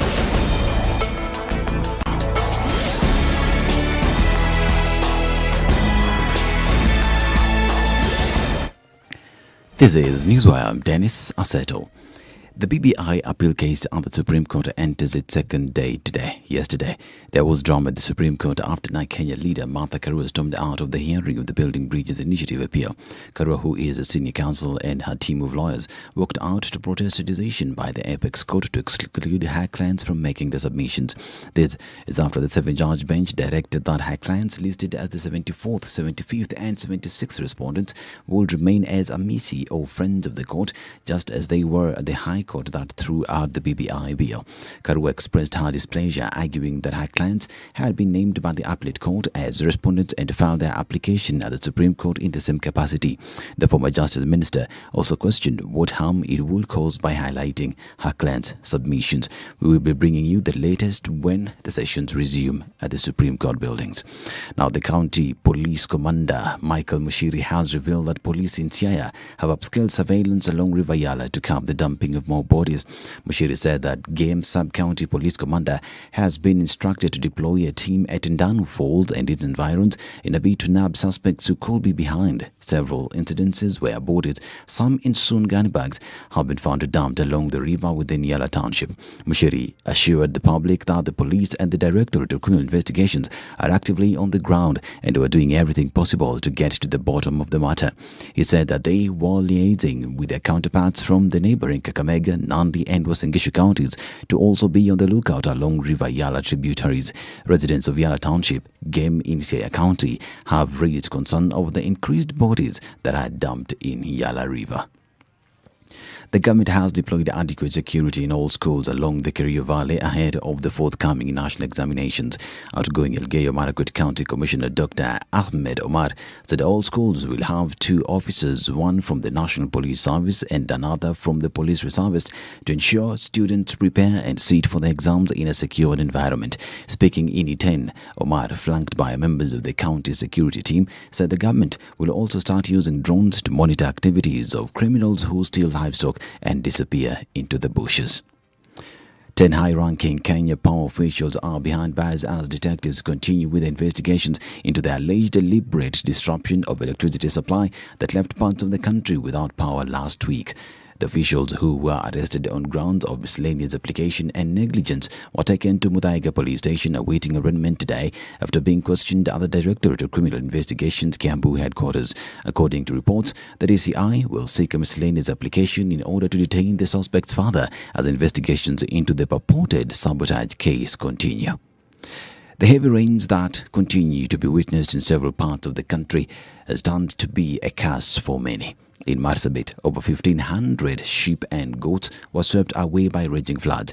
Area locals say that the rains that continue to pound the area have affected the community that depends on livestock, with fears being rife that more livestock might die due to floods.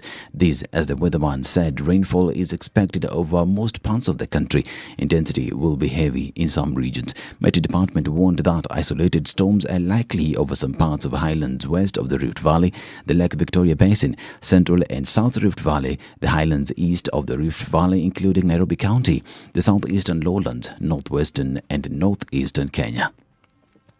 Now, the Kenya National Highways Authority has announced that a section of the Thika Garissa Road will be closed off to motorists for 76 days to allow for ongoing constructions.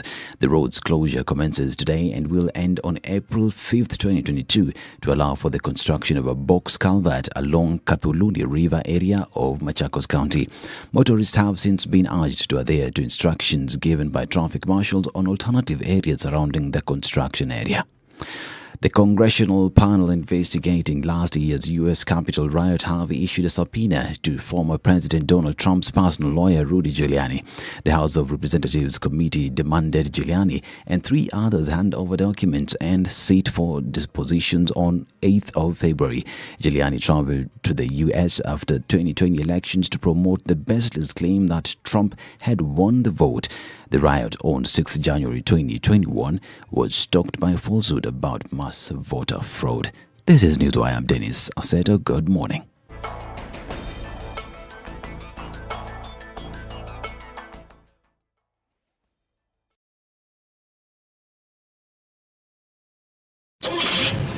The SpiceFM Newswire is brought to you by InDriver.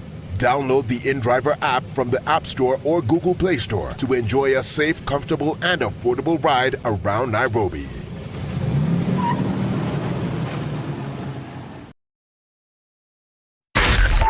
.4 Spice FM, Nairobi. Traffic continues on Mombasa Road. There's a little bit of it as you're trying to go into the city this morning. We're going to go past the roundabout at Nyayo Stadium, and then you'll be greeted by quite some of it this morning. Gong Road continues right out away. Just at that junction, the drama continues coming out of Westlands into the city as well. Let's look at the Thika Superhighway, which has ebbed and flowed for some time, but then it's getting thicker and thicker. Just past the Utali Drift, and that continues through. Eric is pointing at Mombasa Road and says, oh man, we're not getting out of this one alive today. I know. We're going to still have to deal with that. If you're still not on Mombasa Road, use the bypass. The bypass. How many times did I call your name? The bypass. Let's talk, guys, on SpiceFM KE on Twitter. Text on 40127.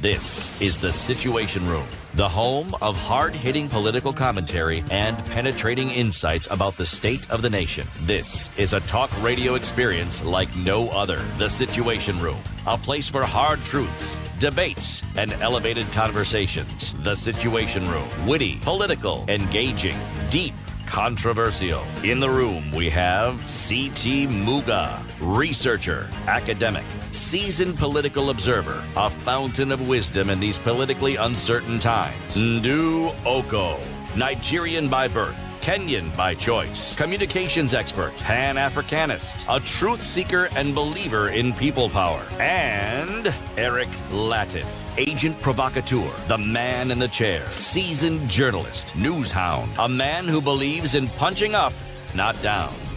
This is The Situation Room, the only way to 7 start. minutes past 9. A very good morning to you. 19th day of January 2022. We are on to the final hour of the show this morning. City, today's proverb. Usichague mchumba siku ya Idi. Usichague mchumba siku ya Idi. Do not do what? Do not chagua mchumba siku ya Idi. Abi? Is it not like that? Yeah. Festive season, festive period, when everybody has their best foot forward. Not good time. Not good time. Not the best time. No, you don't get to see the person for what they really are. No. So we're in that festive time. We are in that politically festive time. So at this point then, when people are coming to us and saying, you know what, pick me, pick the other, we shouldn't be looking at how they're dressing themselves today. All these wonderful things that they are telling you they want to do. And then glossing over what they have done. And then telling you about how other people are incompetent and they have not done anything. And that they are going to do better.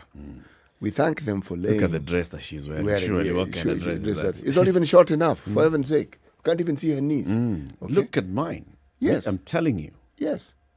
I did my hair. My hair was done by so-and-so. And if you're talking about a proper dress, mine is even like a big belt. It's not even a dress. And the guy says, look at my shoe. This is proper leather, not synthetic like what he's wearing. And look at my suit. It's not polyester. It's not easily inflammable. Okay? It's proper.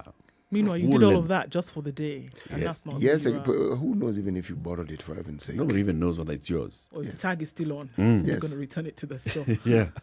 Yeah. So this is not the time to look at that. No, hardly. But this is the time when we're going to be presented with that. And everyone is going to present it. And the best foot forward has to be what they have done. So really, when you talk about the past, how far in the past are we going to go into looking at you? Because the things you have done speaks of two things. Speaks of your ability, speaks of your character, And it also speaks of the interest you have in the so-called mwananchi or the public. Picking back on the conversation that we were having with Senator Sylvia Kasanga earlier at 7 o'clock, and we delved quite a bit on Kalonzo Musyoka's track record in Ukambani as the Ukambani Supremo, as the Ukambani Kingpin, right? And remember we said, okay, so Ukambani has had a perennial problem of water supply to people's homes, potable water. Yes, there's a construction of the Thwake Dam, there have been all these projects, but is it sufficient? And what has Kalonzo done to, and were we being, not just us, because even Senator Kasanga said, I knew that question was coming because that is a constant question. Are people unfair when they say, okay, so Kalonzo has been in office since 1983, has been in parliament. What has he done for the people of Ukambani, for the people of Mwingi, for the people of Mwingi North, for the people of Sekuru, where he comes from? Is it fair? Because on the other hand, look at Kalonzo. Like we said, he was playing a very critical role in bringing about peace in South Sudan. He was. He played critical role in the peace process and the realization of the transitional national government of Somalia. Mm-hmm. He's played key roles as foreign affairs. He's played, crucial roles in debates in the National Assembly. Mm-hmm. He has done things at the national level. He has articulated matters at national level. As a Minister for Environment, for Education, he has done things at those levels. So is it fair that we say, okay, ignore all those things. He wants to be a national leader. Forget about what he's done at a national level. Let's go back to what he's done at Sekuru. Is it fair? Yes. There are other dynamics that play into that particular question, or rather in trying to respond to that question. And the dynamics are as follows. What is it that your local population, because it starts there, you need to have a backyard that already supports you fully. Yes. And whether you like it or not, but the way we think as Kenyans, if your backyard doesn't support you, then why on earth should the rest of us who don't really know you that well even think of supporting you? I gave you a story the other day.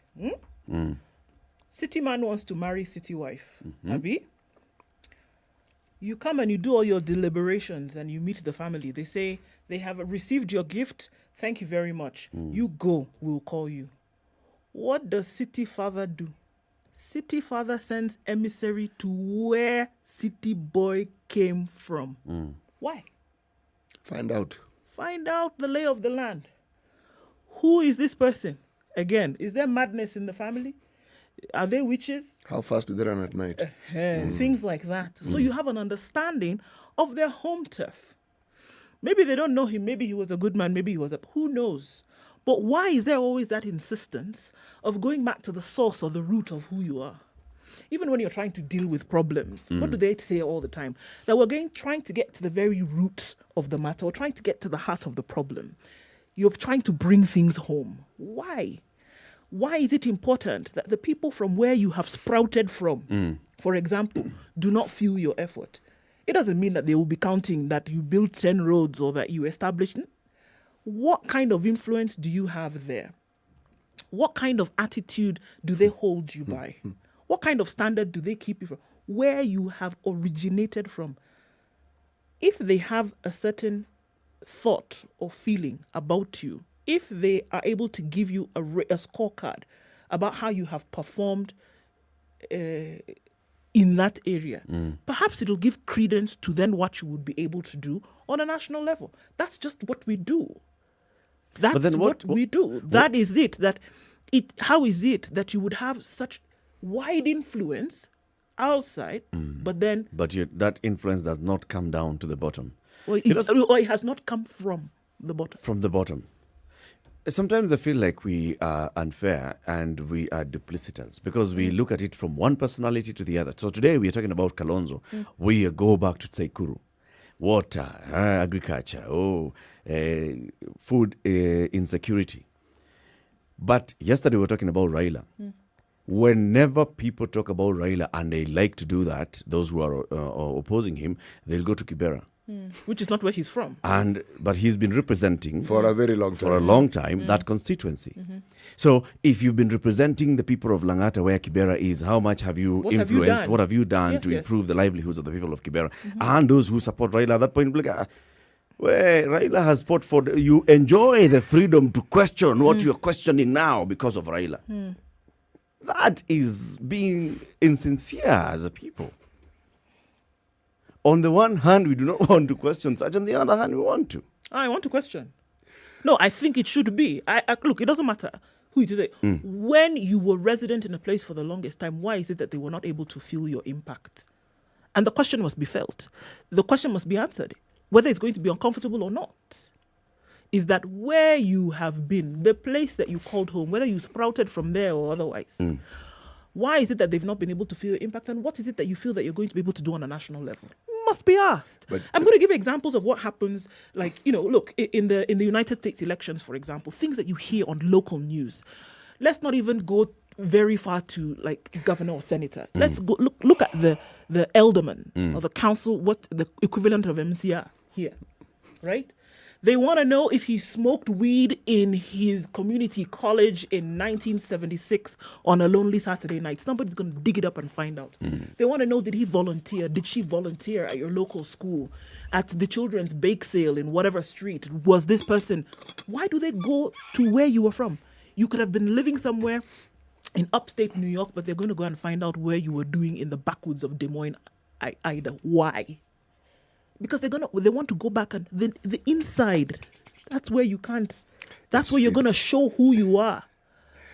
You know, the thing about political norms, political requirements, given the nature of politics, irrespective of where it is, Eric, you're right, it's duplicitous because there is what you think ought to be done and ought to be said and how you ought to present yourself. And then there is you. There is what you say depending on where you are. If I'm with my people in my backyard, the things I say when I'm now speaking my language, which they understand, and the things I say when I'm in a public podium where it is being recorded, is there for posterity, and the nation or people, the public can hear what I'm saying, I will say something completely different. The issue of someone's track record, in my opinion, often has very little to do with whether people prefer that person as a leader. No. It plays a part, yes, but it doesn't really influence very much. People don't choose their leaders necessarily because of their track record. Not really. So what influences the choice? In this country, depending at the level at which you are speaking, for the longest time, the choice of who is chosen has had to do for a long time with the party you belong to. You win your party nominations. Now, if you don't perform, now performance here comes in when you are elected.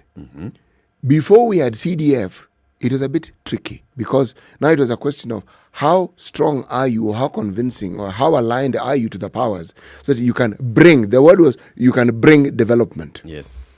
And development fell into the category of the three ills that we swore we would conquer at independence. Ignorance, disease. We are still fighting the same things now. How many years since independence? Have we got to 68? We're heading in that direction. When people determine that someone is their leader and they accept that this is the person who's going to lead us, I think it's an understanding that somebody ought to lead you. But as to what you have done, if that is the track record that you're following, what this person did before we chose him, it doesn't quite work that way. But then what do these people say, the same people use to elevate a leader from that first point when we elected you where you are a novice up to now making you the regional kingpin? Usually, the tribal kingpin. Again, it isn't a uniform playing field because it starts with somebody who they believe has been voicing the things that they need and has represented their views. Whether it is in Parliament, and if that person convinces them, Parliament usually was a playing ground. Yes. And then it changed. During the one-party state, it was a question of who it was who was seen to be in bed with the party bigwigs and spoke the language that was believed would bring development. Now, with multipartism, now it became, because our political parties are regional. And by being regional, they tend to be very much tribal and associatively tribal with those who align themselves. So again, ask yourself the question. When you look at the regional leaders, yes, who the people who support them regionally, are they looking at their track record? Are they actually asking what this person has actually done? They don't. Are they looking at the influence? Only one person receives that kind of rap, Kalonzo. Yes. You don't hear people asking, what has this man entered Sabatia constituency when his father died? He was elected MP. He has been minister. What has he done for the people of Sabatia constituency, Musalia Mudavadi? What has... Only Kalonzo do you hear that question coming, Ukambani or Kingpin of Ukambani, but what has he done for Ukambani? So then I guess the question that you should ask then, should it matter? Should it matter that, or should it matter what somebody has or has not done at the local level as a leader? As a clear prescribed leader, it's obvious, right? Should it matter what they've done at the local level if they want to seek a seat at the national? Should it matter? Because if you have seen that clearly this individual has the qualities to do 1, 2, 3, the litany of things that you have listed this morning, if you're able to do those things, and it's clear that you have some kind of clout, it is clear that you have streaks in you for leadership, should it matter what you've done in, what did you call that place? It shouldn't matter. Sekuru. It shouldn't matter. That you can lead the country, like what Senator Kasanga was telling us this morning, that it shouldn't matter. There has been water problems have been there. It will be perennial for time coming, right? But it's a journey. It's a journey. We will get there eventually. So you have seen the world has taken notice that had it not been for his input here and there, perhaps we would not have been seeing the accords that we saw when we're talking about Sudan and we're talking about Somalia, and the input that he's given when we talk about East African community and talks in Burundi. So must you take those things into consideration when you're talking about a leader at the national level? If, you're not able to throw a stone and it will land on something that he did in Sekuru, it should be all right. There must be something. Should it matter? There must be something that the people of Sekuru, for instance, just using the Kalonzo Musyoka example, felt that Kalonzo resonated with. And that's why they brought him back to Parliament. Exactly. First time, second time. It is not because they were told by Molo Mutisia, no. elect this person again. They saw something they liked. Yes? Yes. Yes. That means that the people who were bringing Kalonzo back to Parliament were happy. Then they're fine. With his representation of their issues and whatever they considered development. But now we are saying void of that support. One-time MP, right, has been kicked out, for example. However, you find that this individual then, by the good graces and goodwill of the person at the top in the executive, brings them into work in cabinet, advisory to the government, etc. And through that then has been able to do 1, 2, 3. Remember, he's been, or she has been kicked out at constituency level. Yes. But they're showing traits that, leadership is something that they've imbibed, they can do it well. Should it matter what the people at home, because they've said something, by not returning you to that position, they've spoken, right? Should it matter that they have spoken in this manner, but here you are with some good traits, should you not be able to rise to the national level? What people consider to be valuable to them is what perhaps we ought to focus our attention on just for a little bit. Because the thinking that development is what people like, that is a false narrative. Not necessarily. Because as you correctly put it, there are people who've done wonderful things and still get booted out. Immediately. Yes. And somebody else is brought in who does God things which only God alone knows. But they keep bringing them and gets back. re-elected. So you ask, the dynamics that feature. Let me ask you, for instance, all right? Raila Odinga has been kingpin of Nyanza. Yes. Luo Nyanza and that region for a very long time. His leadership has had very little relationship with development.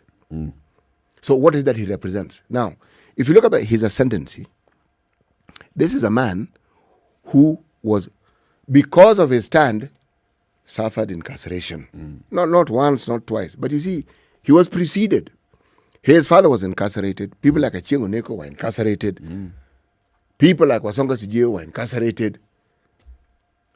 And many people from Luo Nyanza were incarcerated during the period that Raila Odinga was incarcerated. So what is it about Raila Odinga that made him stand out? So that's a question you ask. And what happened to the others who were also incarcerated in that region? Yeah. In Western Kenya, there are people who are incarcerated.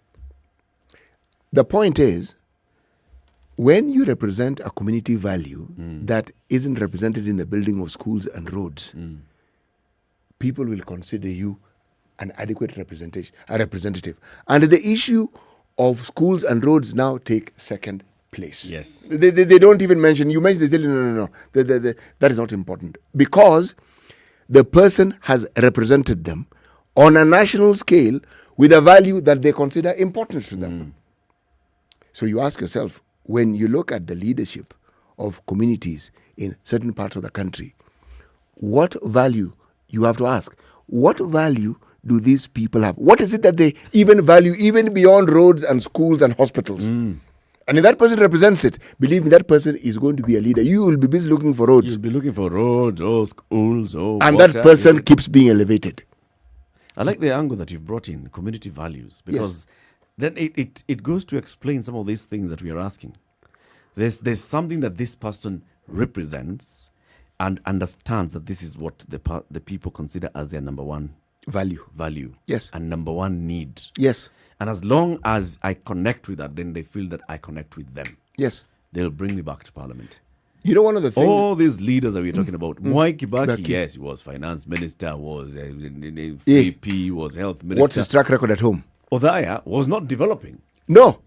Roads in Othaya were tricky. Yeah. Yes, but he kept being elected. There's something that the people of Othaya felt that, yes, this man represents a value that, yes, or a hope that one day, this, the way you take a child to school, knowing that I'm taking my 4 kids to school, but this is the one who will build me a home. This is the one who now will take our name to a different level. Yes. So they keep, supporting this one. So the question again you asked, should it matter what you've done at the local level when we are considering you for national leadership? And it's a question that we can ask even our callers now to our listeners to contribute, 0719-012-600. Should it matter what you've done at local level? And what is this that we are looking at when you say locally? So locally, what has Musalia Mudavadi done? Locally, what has Kalonzo done? What has Ruto done? What has Raila done? What locally, what has Uhuru done in Gatondo South that got him to that point? What did President Moi do in Baringo? In Kabartonjo, what did he do? For him to get Lejko into parliament until 2002. Yes. What is it? I mean, if you went to... See, Baringo is one we keep talking about every day here. Oh, there's fighting between the Tugen and they are attacked by the Pokot. And they had a president for 24 years. Yes. 24. And the man who was in parliament for over 40 years. Yes. Gatundu had 14 under Jomo Kenyatta, 10 under Uhuru. Go to Gatundu. So then, from what you're saying, then it doesn't matter. It doesn't matter. It doesn't really matter because what people resonate with is what is going to make the decision. What's that constituency again? Jomo Kenyatta's? Gatundu. Gatundu. Hey, God. Let's take a break. 29 past 9, 0719-012-600. This is the Situation Room, the only way to start your day. Spice up your life. I hope you don't believe that a hustler is a poor person. Hustler is a person who is making a living through hard work. The group of leaders we are having now, Kenyans, listen, the chemical composition is the same. You will mold them to ODM, then NASA, you mold them to Kanu, mold them to Jubilee, mold them to any other different color sometimes, but the chemical composition is the same. It's not about me as Nurdin Haji, but it's about the constitution that I swore to protect. So when individuals attempt to hoard those powers and they want to be investigators and also prosecutors, then of course I have to defend that position because that position is in the constitution and that's what Kenyans wanted. I'll tell you what happens is that when you ignore court orders, you're creating and quoting anarchy. then you create a very dangerous precedent. A story is told of the first president of the country who also went to visit Mathare, presidential tour. And of course, he went to this place and he introduced himself. So one of the invites says, hata wewe kuna jina kama yangu.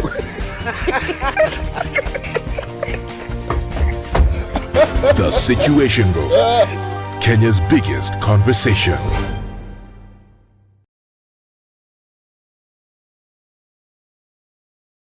Tengesa kidole, agano kidole. Thank you. The political class, the contestants, everybody is trying to outsteal the other. Remorse is not taught in any school. Manners is something you get from your mother. You don't get it from your political party. Why are we so unfocused as a country?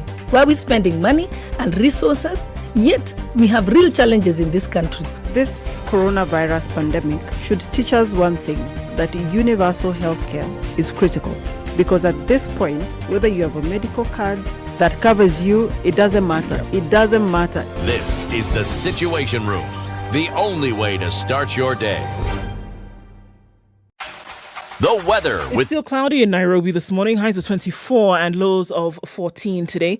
Partly sunny conditions at 17 in Nakuru. We'll see highs of 24 and lows of 14. 24 will also be the high in Nyeri, where it's sunny at 17. We're looking at cloudy conditions in Eldoret at 15 degrees. However, we'll see highs of 22 and lows of 11. All right, Mombasa is cloudy this morning at 29, highs of 32 and lows of 25. And we're looking at cloudy conditions at 29 in Malindi. It'll go to highs of 31 and lows of 26. It's mostly cloudy at 21 in Kisumu, highs of 26 and lows of 17. While in Kakamega, cloudy conditions at 21. Highs of 26 and lows of 14. Cloudy conditions in Kampala at 19, highs of 26. And in Dar es Salaam, the rain showers continue. Highs of 31 and lows of 25. Lagos, raining now at 26, highs of 31. And it continues to rain in Johannesburg at 14.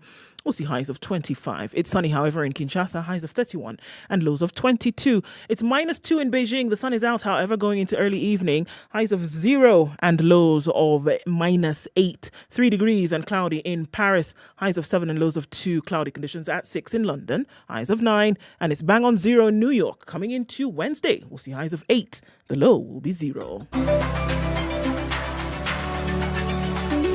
Classic soul, R&B, smooth jazz, neo soul, and nostalgic ballads. Make some noise. Yeah! You're listening to Spice FM.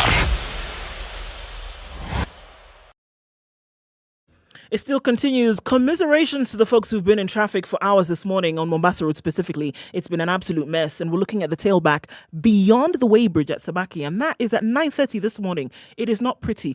All of this due to the fact that a very bad accident happened at 4:30 on the road this morning, earlier than that actually, and it took a long time to clear up. So if you're sitting in that, I am very sorry. It'll get better as we go along, but I know it has been a crazy morning. We're still looking at a little bit of traffic on Jogo Road and other parts of the city as well. Gong Road continues, as well as the Thika Superhighway. That has reduced quite some. But it still continues, and traffic hour will not end around this time, at least not for now. Let's keep an eye on things, guys. Mombasa Road, if you can, use the bypass at least for this part of the morning. All right. Talk to us through the morning on SpiceFM KE on Twitter. Text 40127.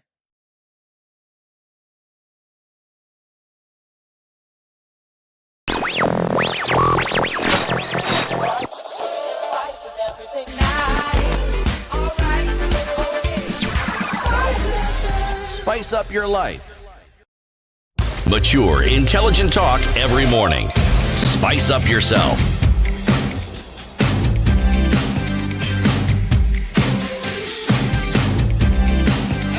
Mornings done right. 94.4 Spice FM. Kenya's biggest conversation continues. We want to hear from you. 0719-012-600. We are talking about looking at track record of leaders who are seeking positions of leadership, especially at the national level. All right? So we're asking, does it matter what you have done in your local community, for your local community, when we are considering you for national elections? And we're using the examples that we have. So, yes, so many years of Kalonzo Musyoka as MP, as minister, as vice president. Can we find development in Mwingi, where he represented for very many years? Raila Odinga, can we find, because we keep bringing this up in political rallies, can we find development in Langata and Kibra constituency? Or even if you go to Bondo, can you find development in Bondo? Same for all these other leaders. So should we be using this as a yardstick for, evaluating and if the their answer to those prowess? questions for each of these individuals across the board is no, then by virtue of that fact, do you deny them this opportunity for which they are asking? If we have clear examples of Gatundu where these things have not happened, then is that the measure that you will use? And if we have seen examples where it has happened and clearly there was nothing that you could even count or see with your fingers, but still this person rose to some ranks that are unachievable by many, why is it then that you use it to measure others? And across the board it should be no. If it doesn't matter, then we move on. You see the value that the citizens attach to themselves and what they consider to be of importance is perhaps seen in the way they elect their leaders. At some level, it is important for them to actually see a track record of definite achievable things that a representative has done. Let's take case in point Shakil Shabir, MP for Kisumu East. He has been vying on a ticket that is not the dominant ticket in that region. And he keeps being voted in. So what is it that he represents in the people who vote him? What is it that he has done that has resonated so well with these people that all the other values that you see resonating with other leaders in that region, you find him as the exception? What is it? And sometimes it's simply the person. And what that person has managed to do in communicating, that he understands what the people of that particular community consider to be of value. There'll be divisions as to whether that is real value, but that somebody keeps being voted in. There's something he's doing right. And they can also look back, and there's something that they're using to measure whether he's actually representing them. Yes. So, for instance, if this person is very vocal in Parliament and gives them that pride, across the country, you go to a certain area and you ask, sasa hapa ni county gani? They'll tell you, hapa ni kwa Kiraito. Yes. All right? Quickly. And then you ask, hii ni constituency gani? Hii ni yule kijana, ule young MP. I went to Maua, and that's what they are proud of that. Yule young MP. Hapa. So they feel that this person has actually elevated. There's something about that. And we may discount that and say, it means that this person went, they secured some national limelight, and they've used that limelight to elevate us. That worked for a very long time, Eric.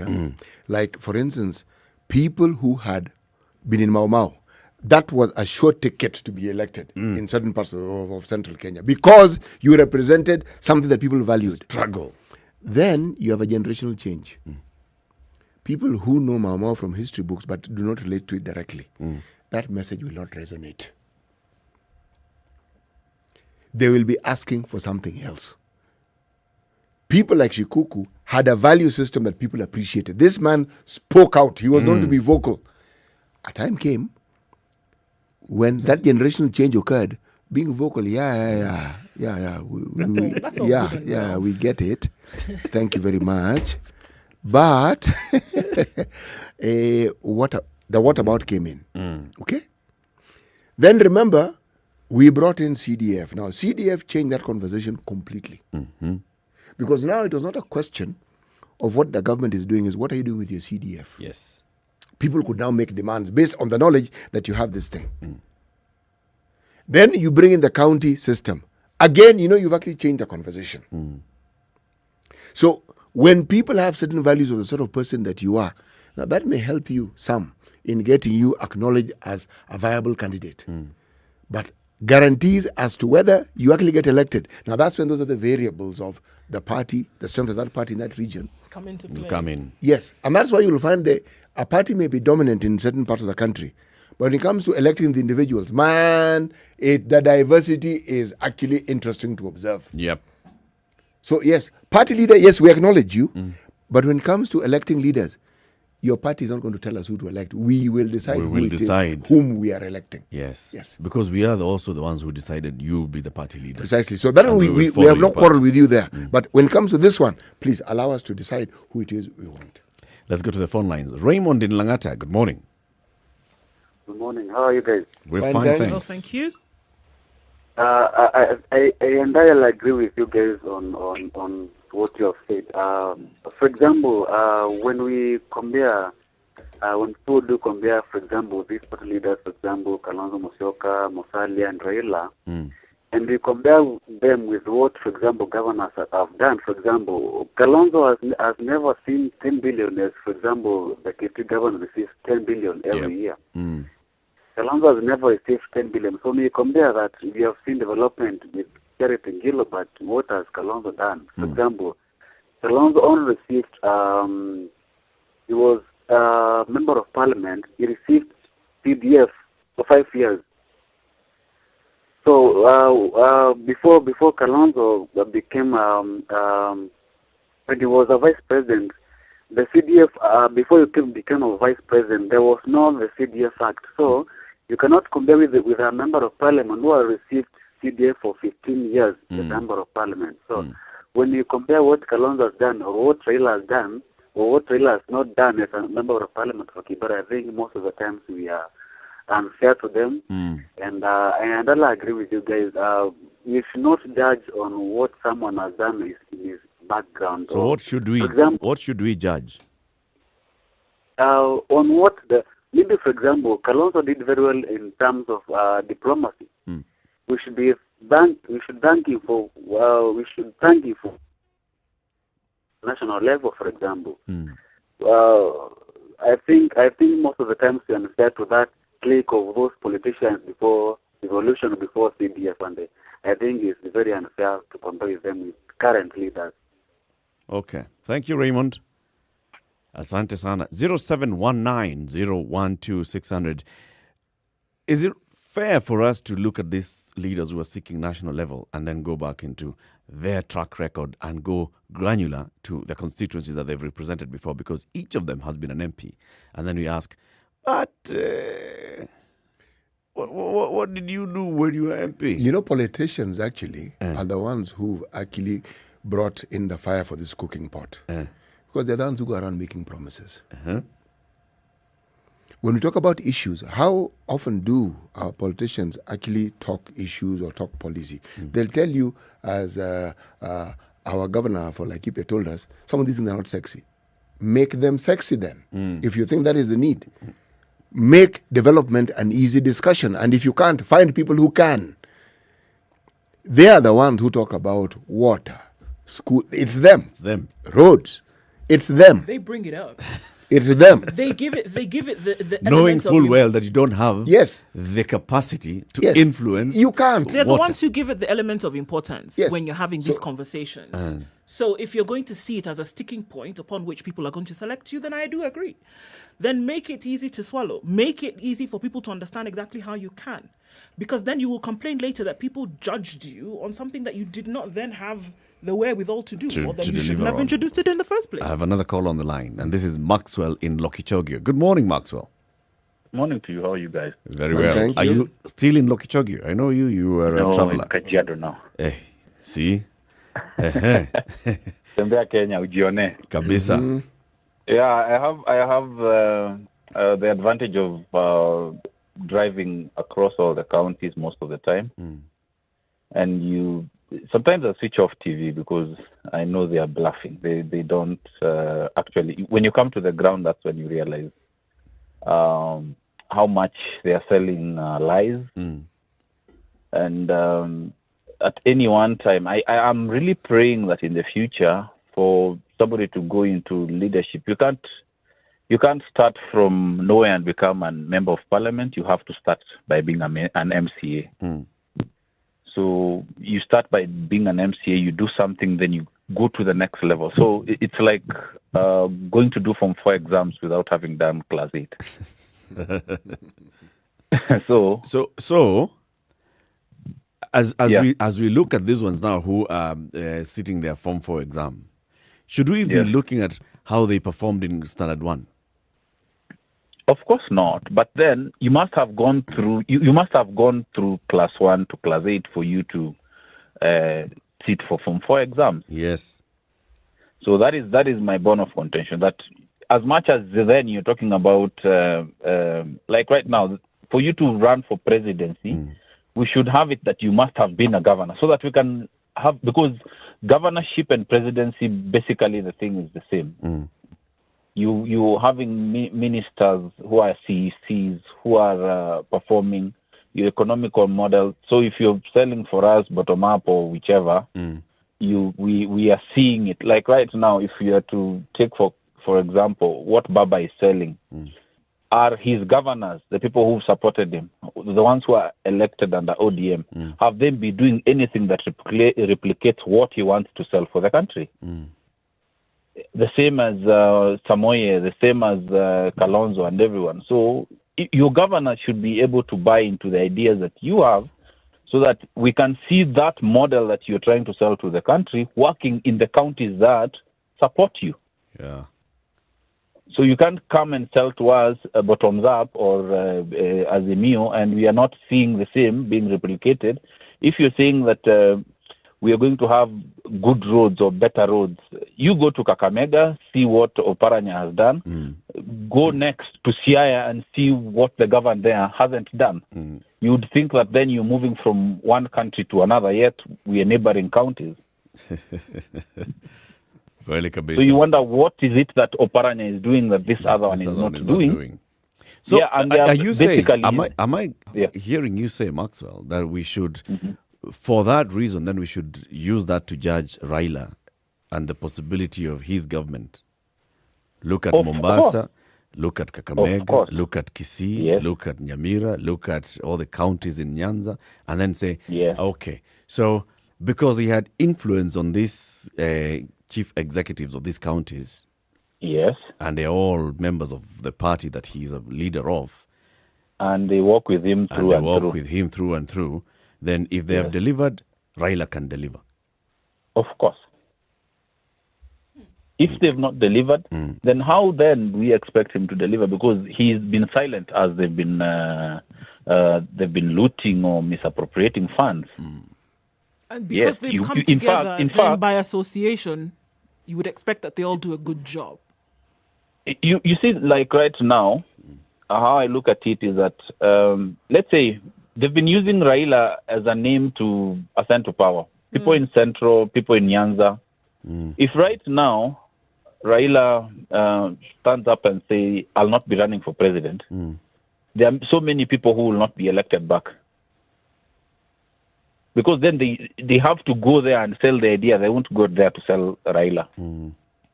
Yes. Thank you very much, Maxwell. Okay, have a good day, guys. You too. Have a good day.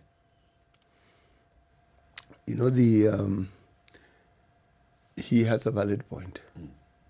He has a valid point because if you simply look at the trajectory of leadership and the hierarchy that exists within political parties, if you are the leader of a political party and there is a leader who belongs to your party and its track record is bad, unfortunately, it will taint yours as well. You cannot run away from it. Because the question that will be asked is, why have you not held this guy accountable? Why have they not been able to do what it is that they're supposed to do? That's a question you'd raise. But then let's look at the reality. What control, for instance, even does a president have on his ministers? What control does a president have on his PSs?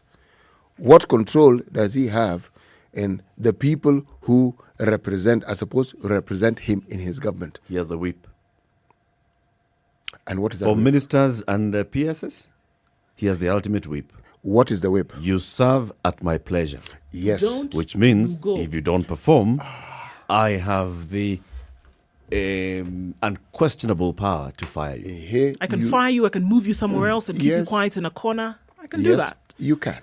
However, does it deter the people in these positions from doing what they think they want to do? Now, if we take that power and use the argument that Maxwell was using, what power then does somebody who is a party leader have? What control do they have on the people who are elected under their banner? Control, not much. Not really. Influence, immense.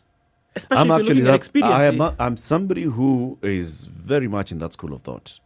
That, for example, 2013 to 2017, a majority of the governors that were elected in this country belonged to the CORD coalition. They did. That the leaders of CORD had the opportunity. Yes, we have not taken the national executive, but we have influence in this number of counties, and we are rolling out devolution. And we've been talking about devolution for a long time. They could influence, hold caucuses and say, our governors, we advise you, let's run these counties this way. They had that opportunity. I'm strongly on that. Well, I'm in agreement with you there. Same thing with looking at the second term. So there are governors who, for example, are very, very, very... The deputy party leaders of ODM, one is a governor in Mombasa, the other is a governor in Kakamega. Right? Can we say, and they had almost 100% MCAs ODM. They did. So the party leader of ODM had serious influence in determining the programs that, let's discuss. This is the idea that ODM has on national leadership, on devolution, on development. Can you roll out some of those programs? Can you align some of your programs with our national policy? Not only that, can you set the example that will now propel us in the eyes of the electorate so that they know that we are a serious party and that we have their interest at heart? Yes. That we can go to the people and say, as ODM, we stand for this, and these are the examples. Look at Mombasa, look at Kilifi, look, this is what we mean. When you talk about the counties that are performing very well, when you talk about the counties where the people are saying that they are seeing development, when you talk about the counties where the people are not complaining about wastage of public resources, these counties are associated with this party. It was an opportunity they lost. Yes. So by virtue of the fact that they're associated with this party, then they're associated with this as an individual. Yes, the party leader. Yeah. But also remember the dynamics that play into this. Somebody's elected and then they have the position. Now that is where the discussion of power comes in. You may have influence. But do you have the power? Yes. And also, the other dynamics of politics that are never really discussed openly.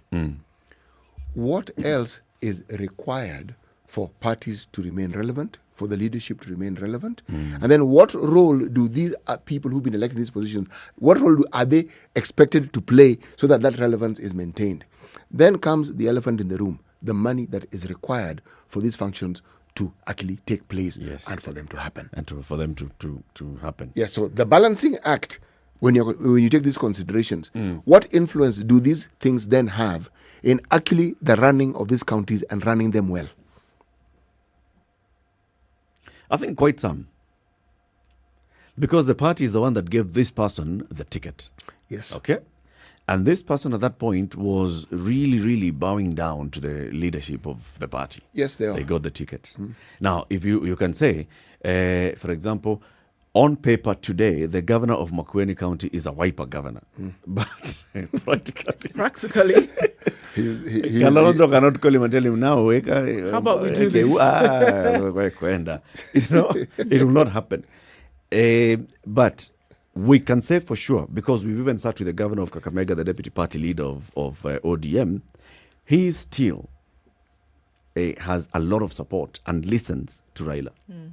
Oparanya still calls Raila Baba. Okay? So Raila has direct influence, and you can even say power, over what Oparanya would do. So you've taken that discussion to now the individual leaders. Yes. Okay? You have this opportunity. What have you done, with it? Yes, because you could even argue the power and the influence is there, but the person says, so you're the governor. You know what to do. Please do it.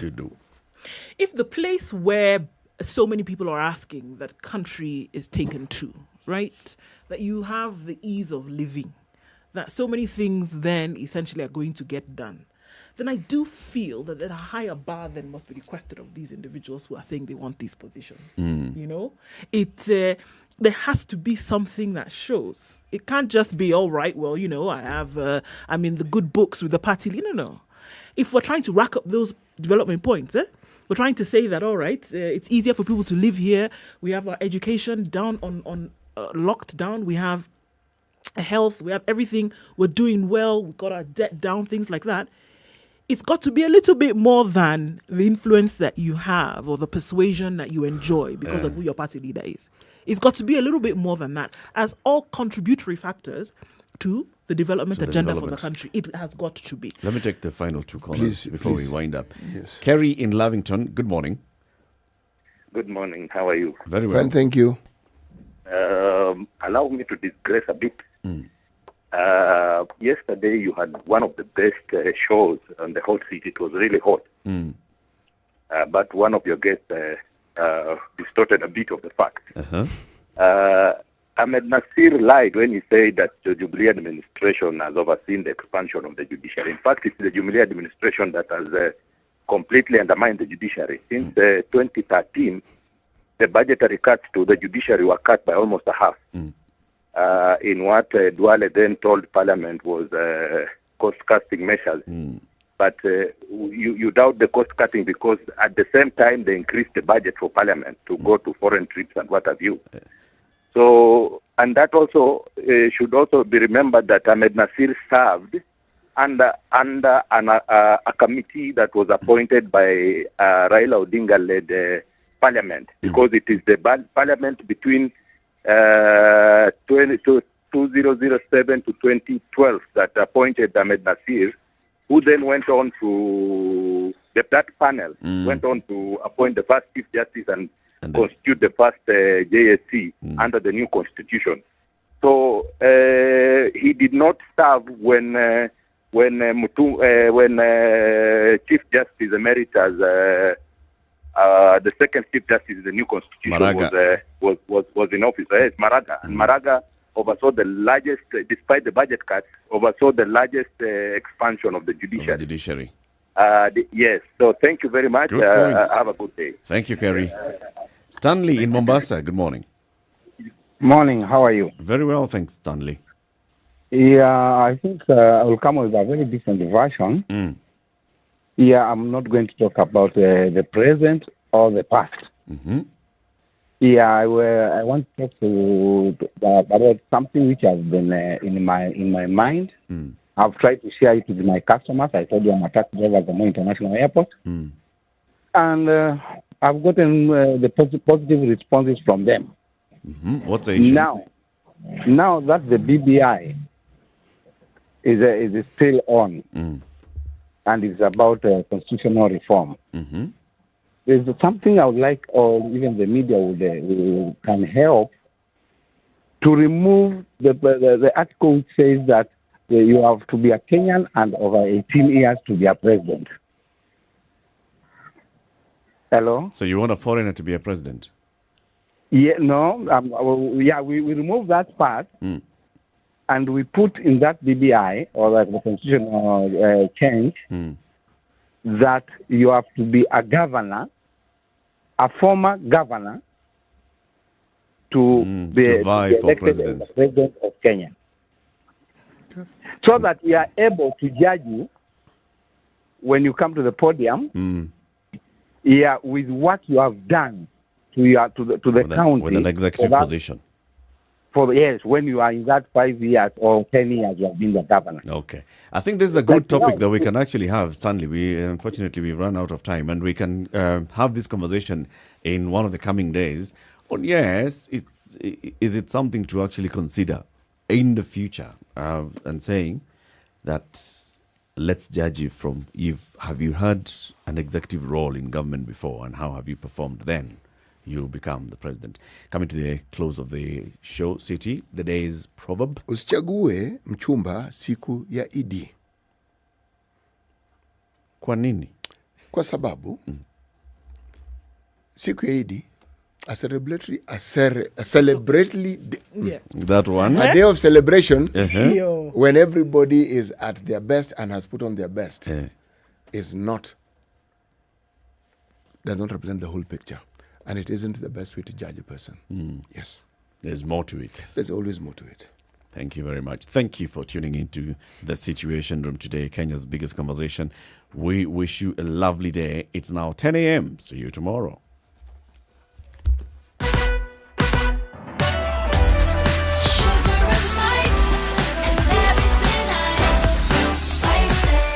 Spice up your life.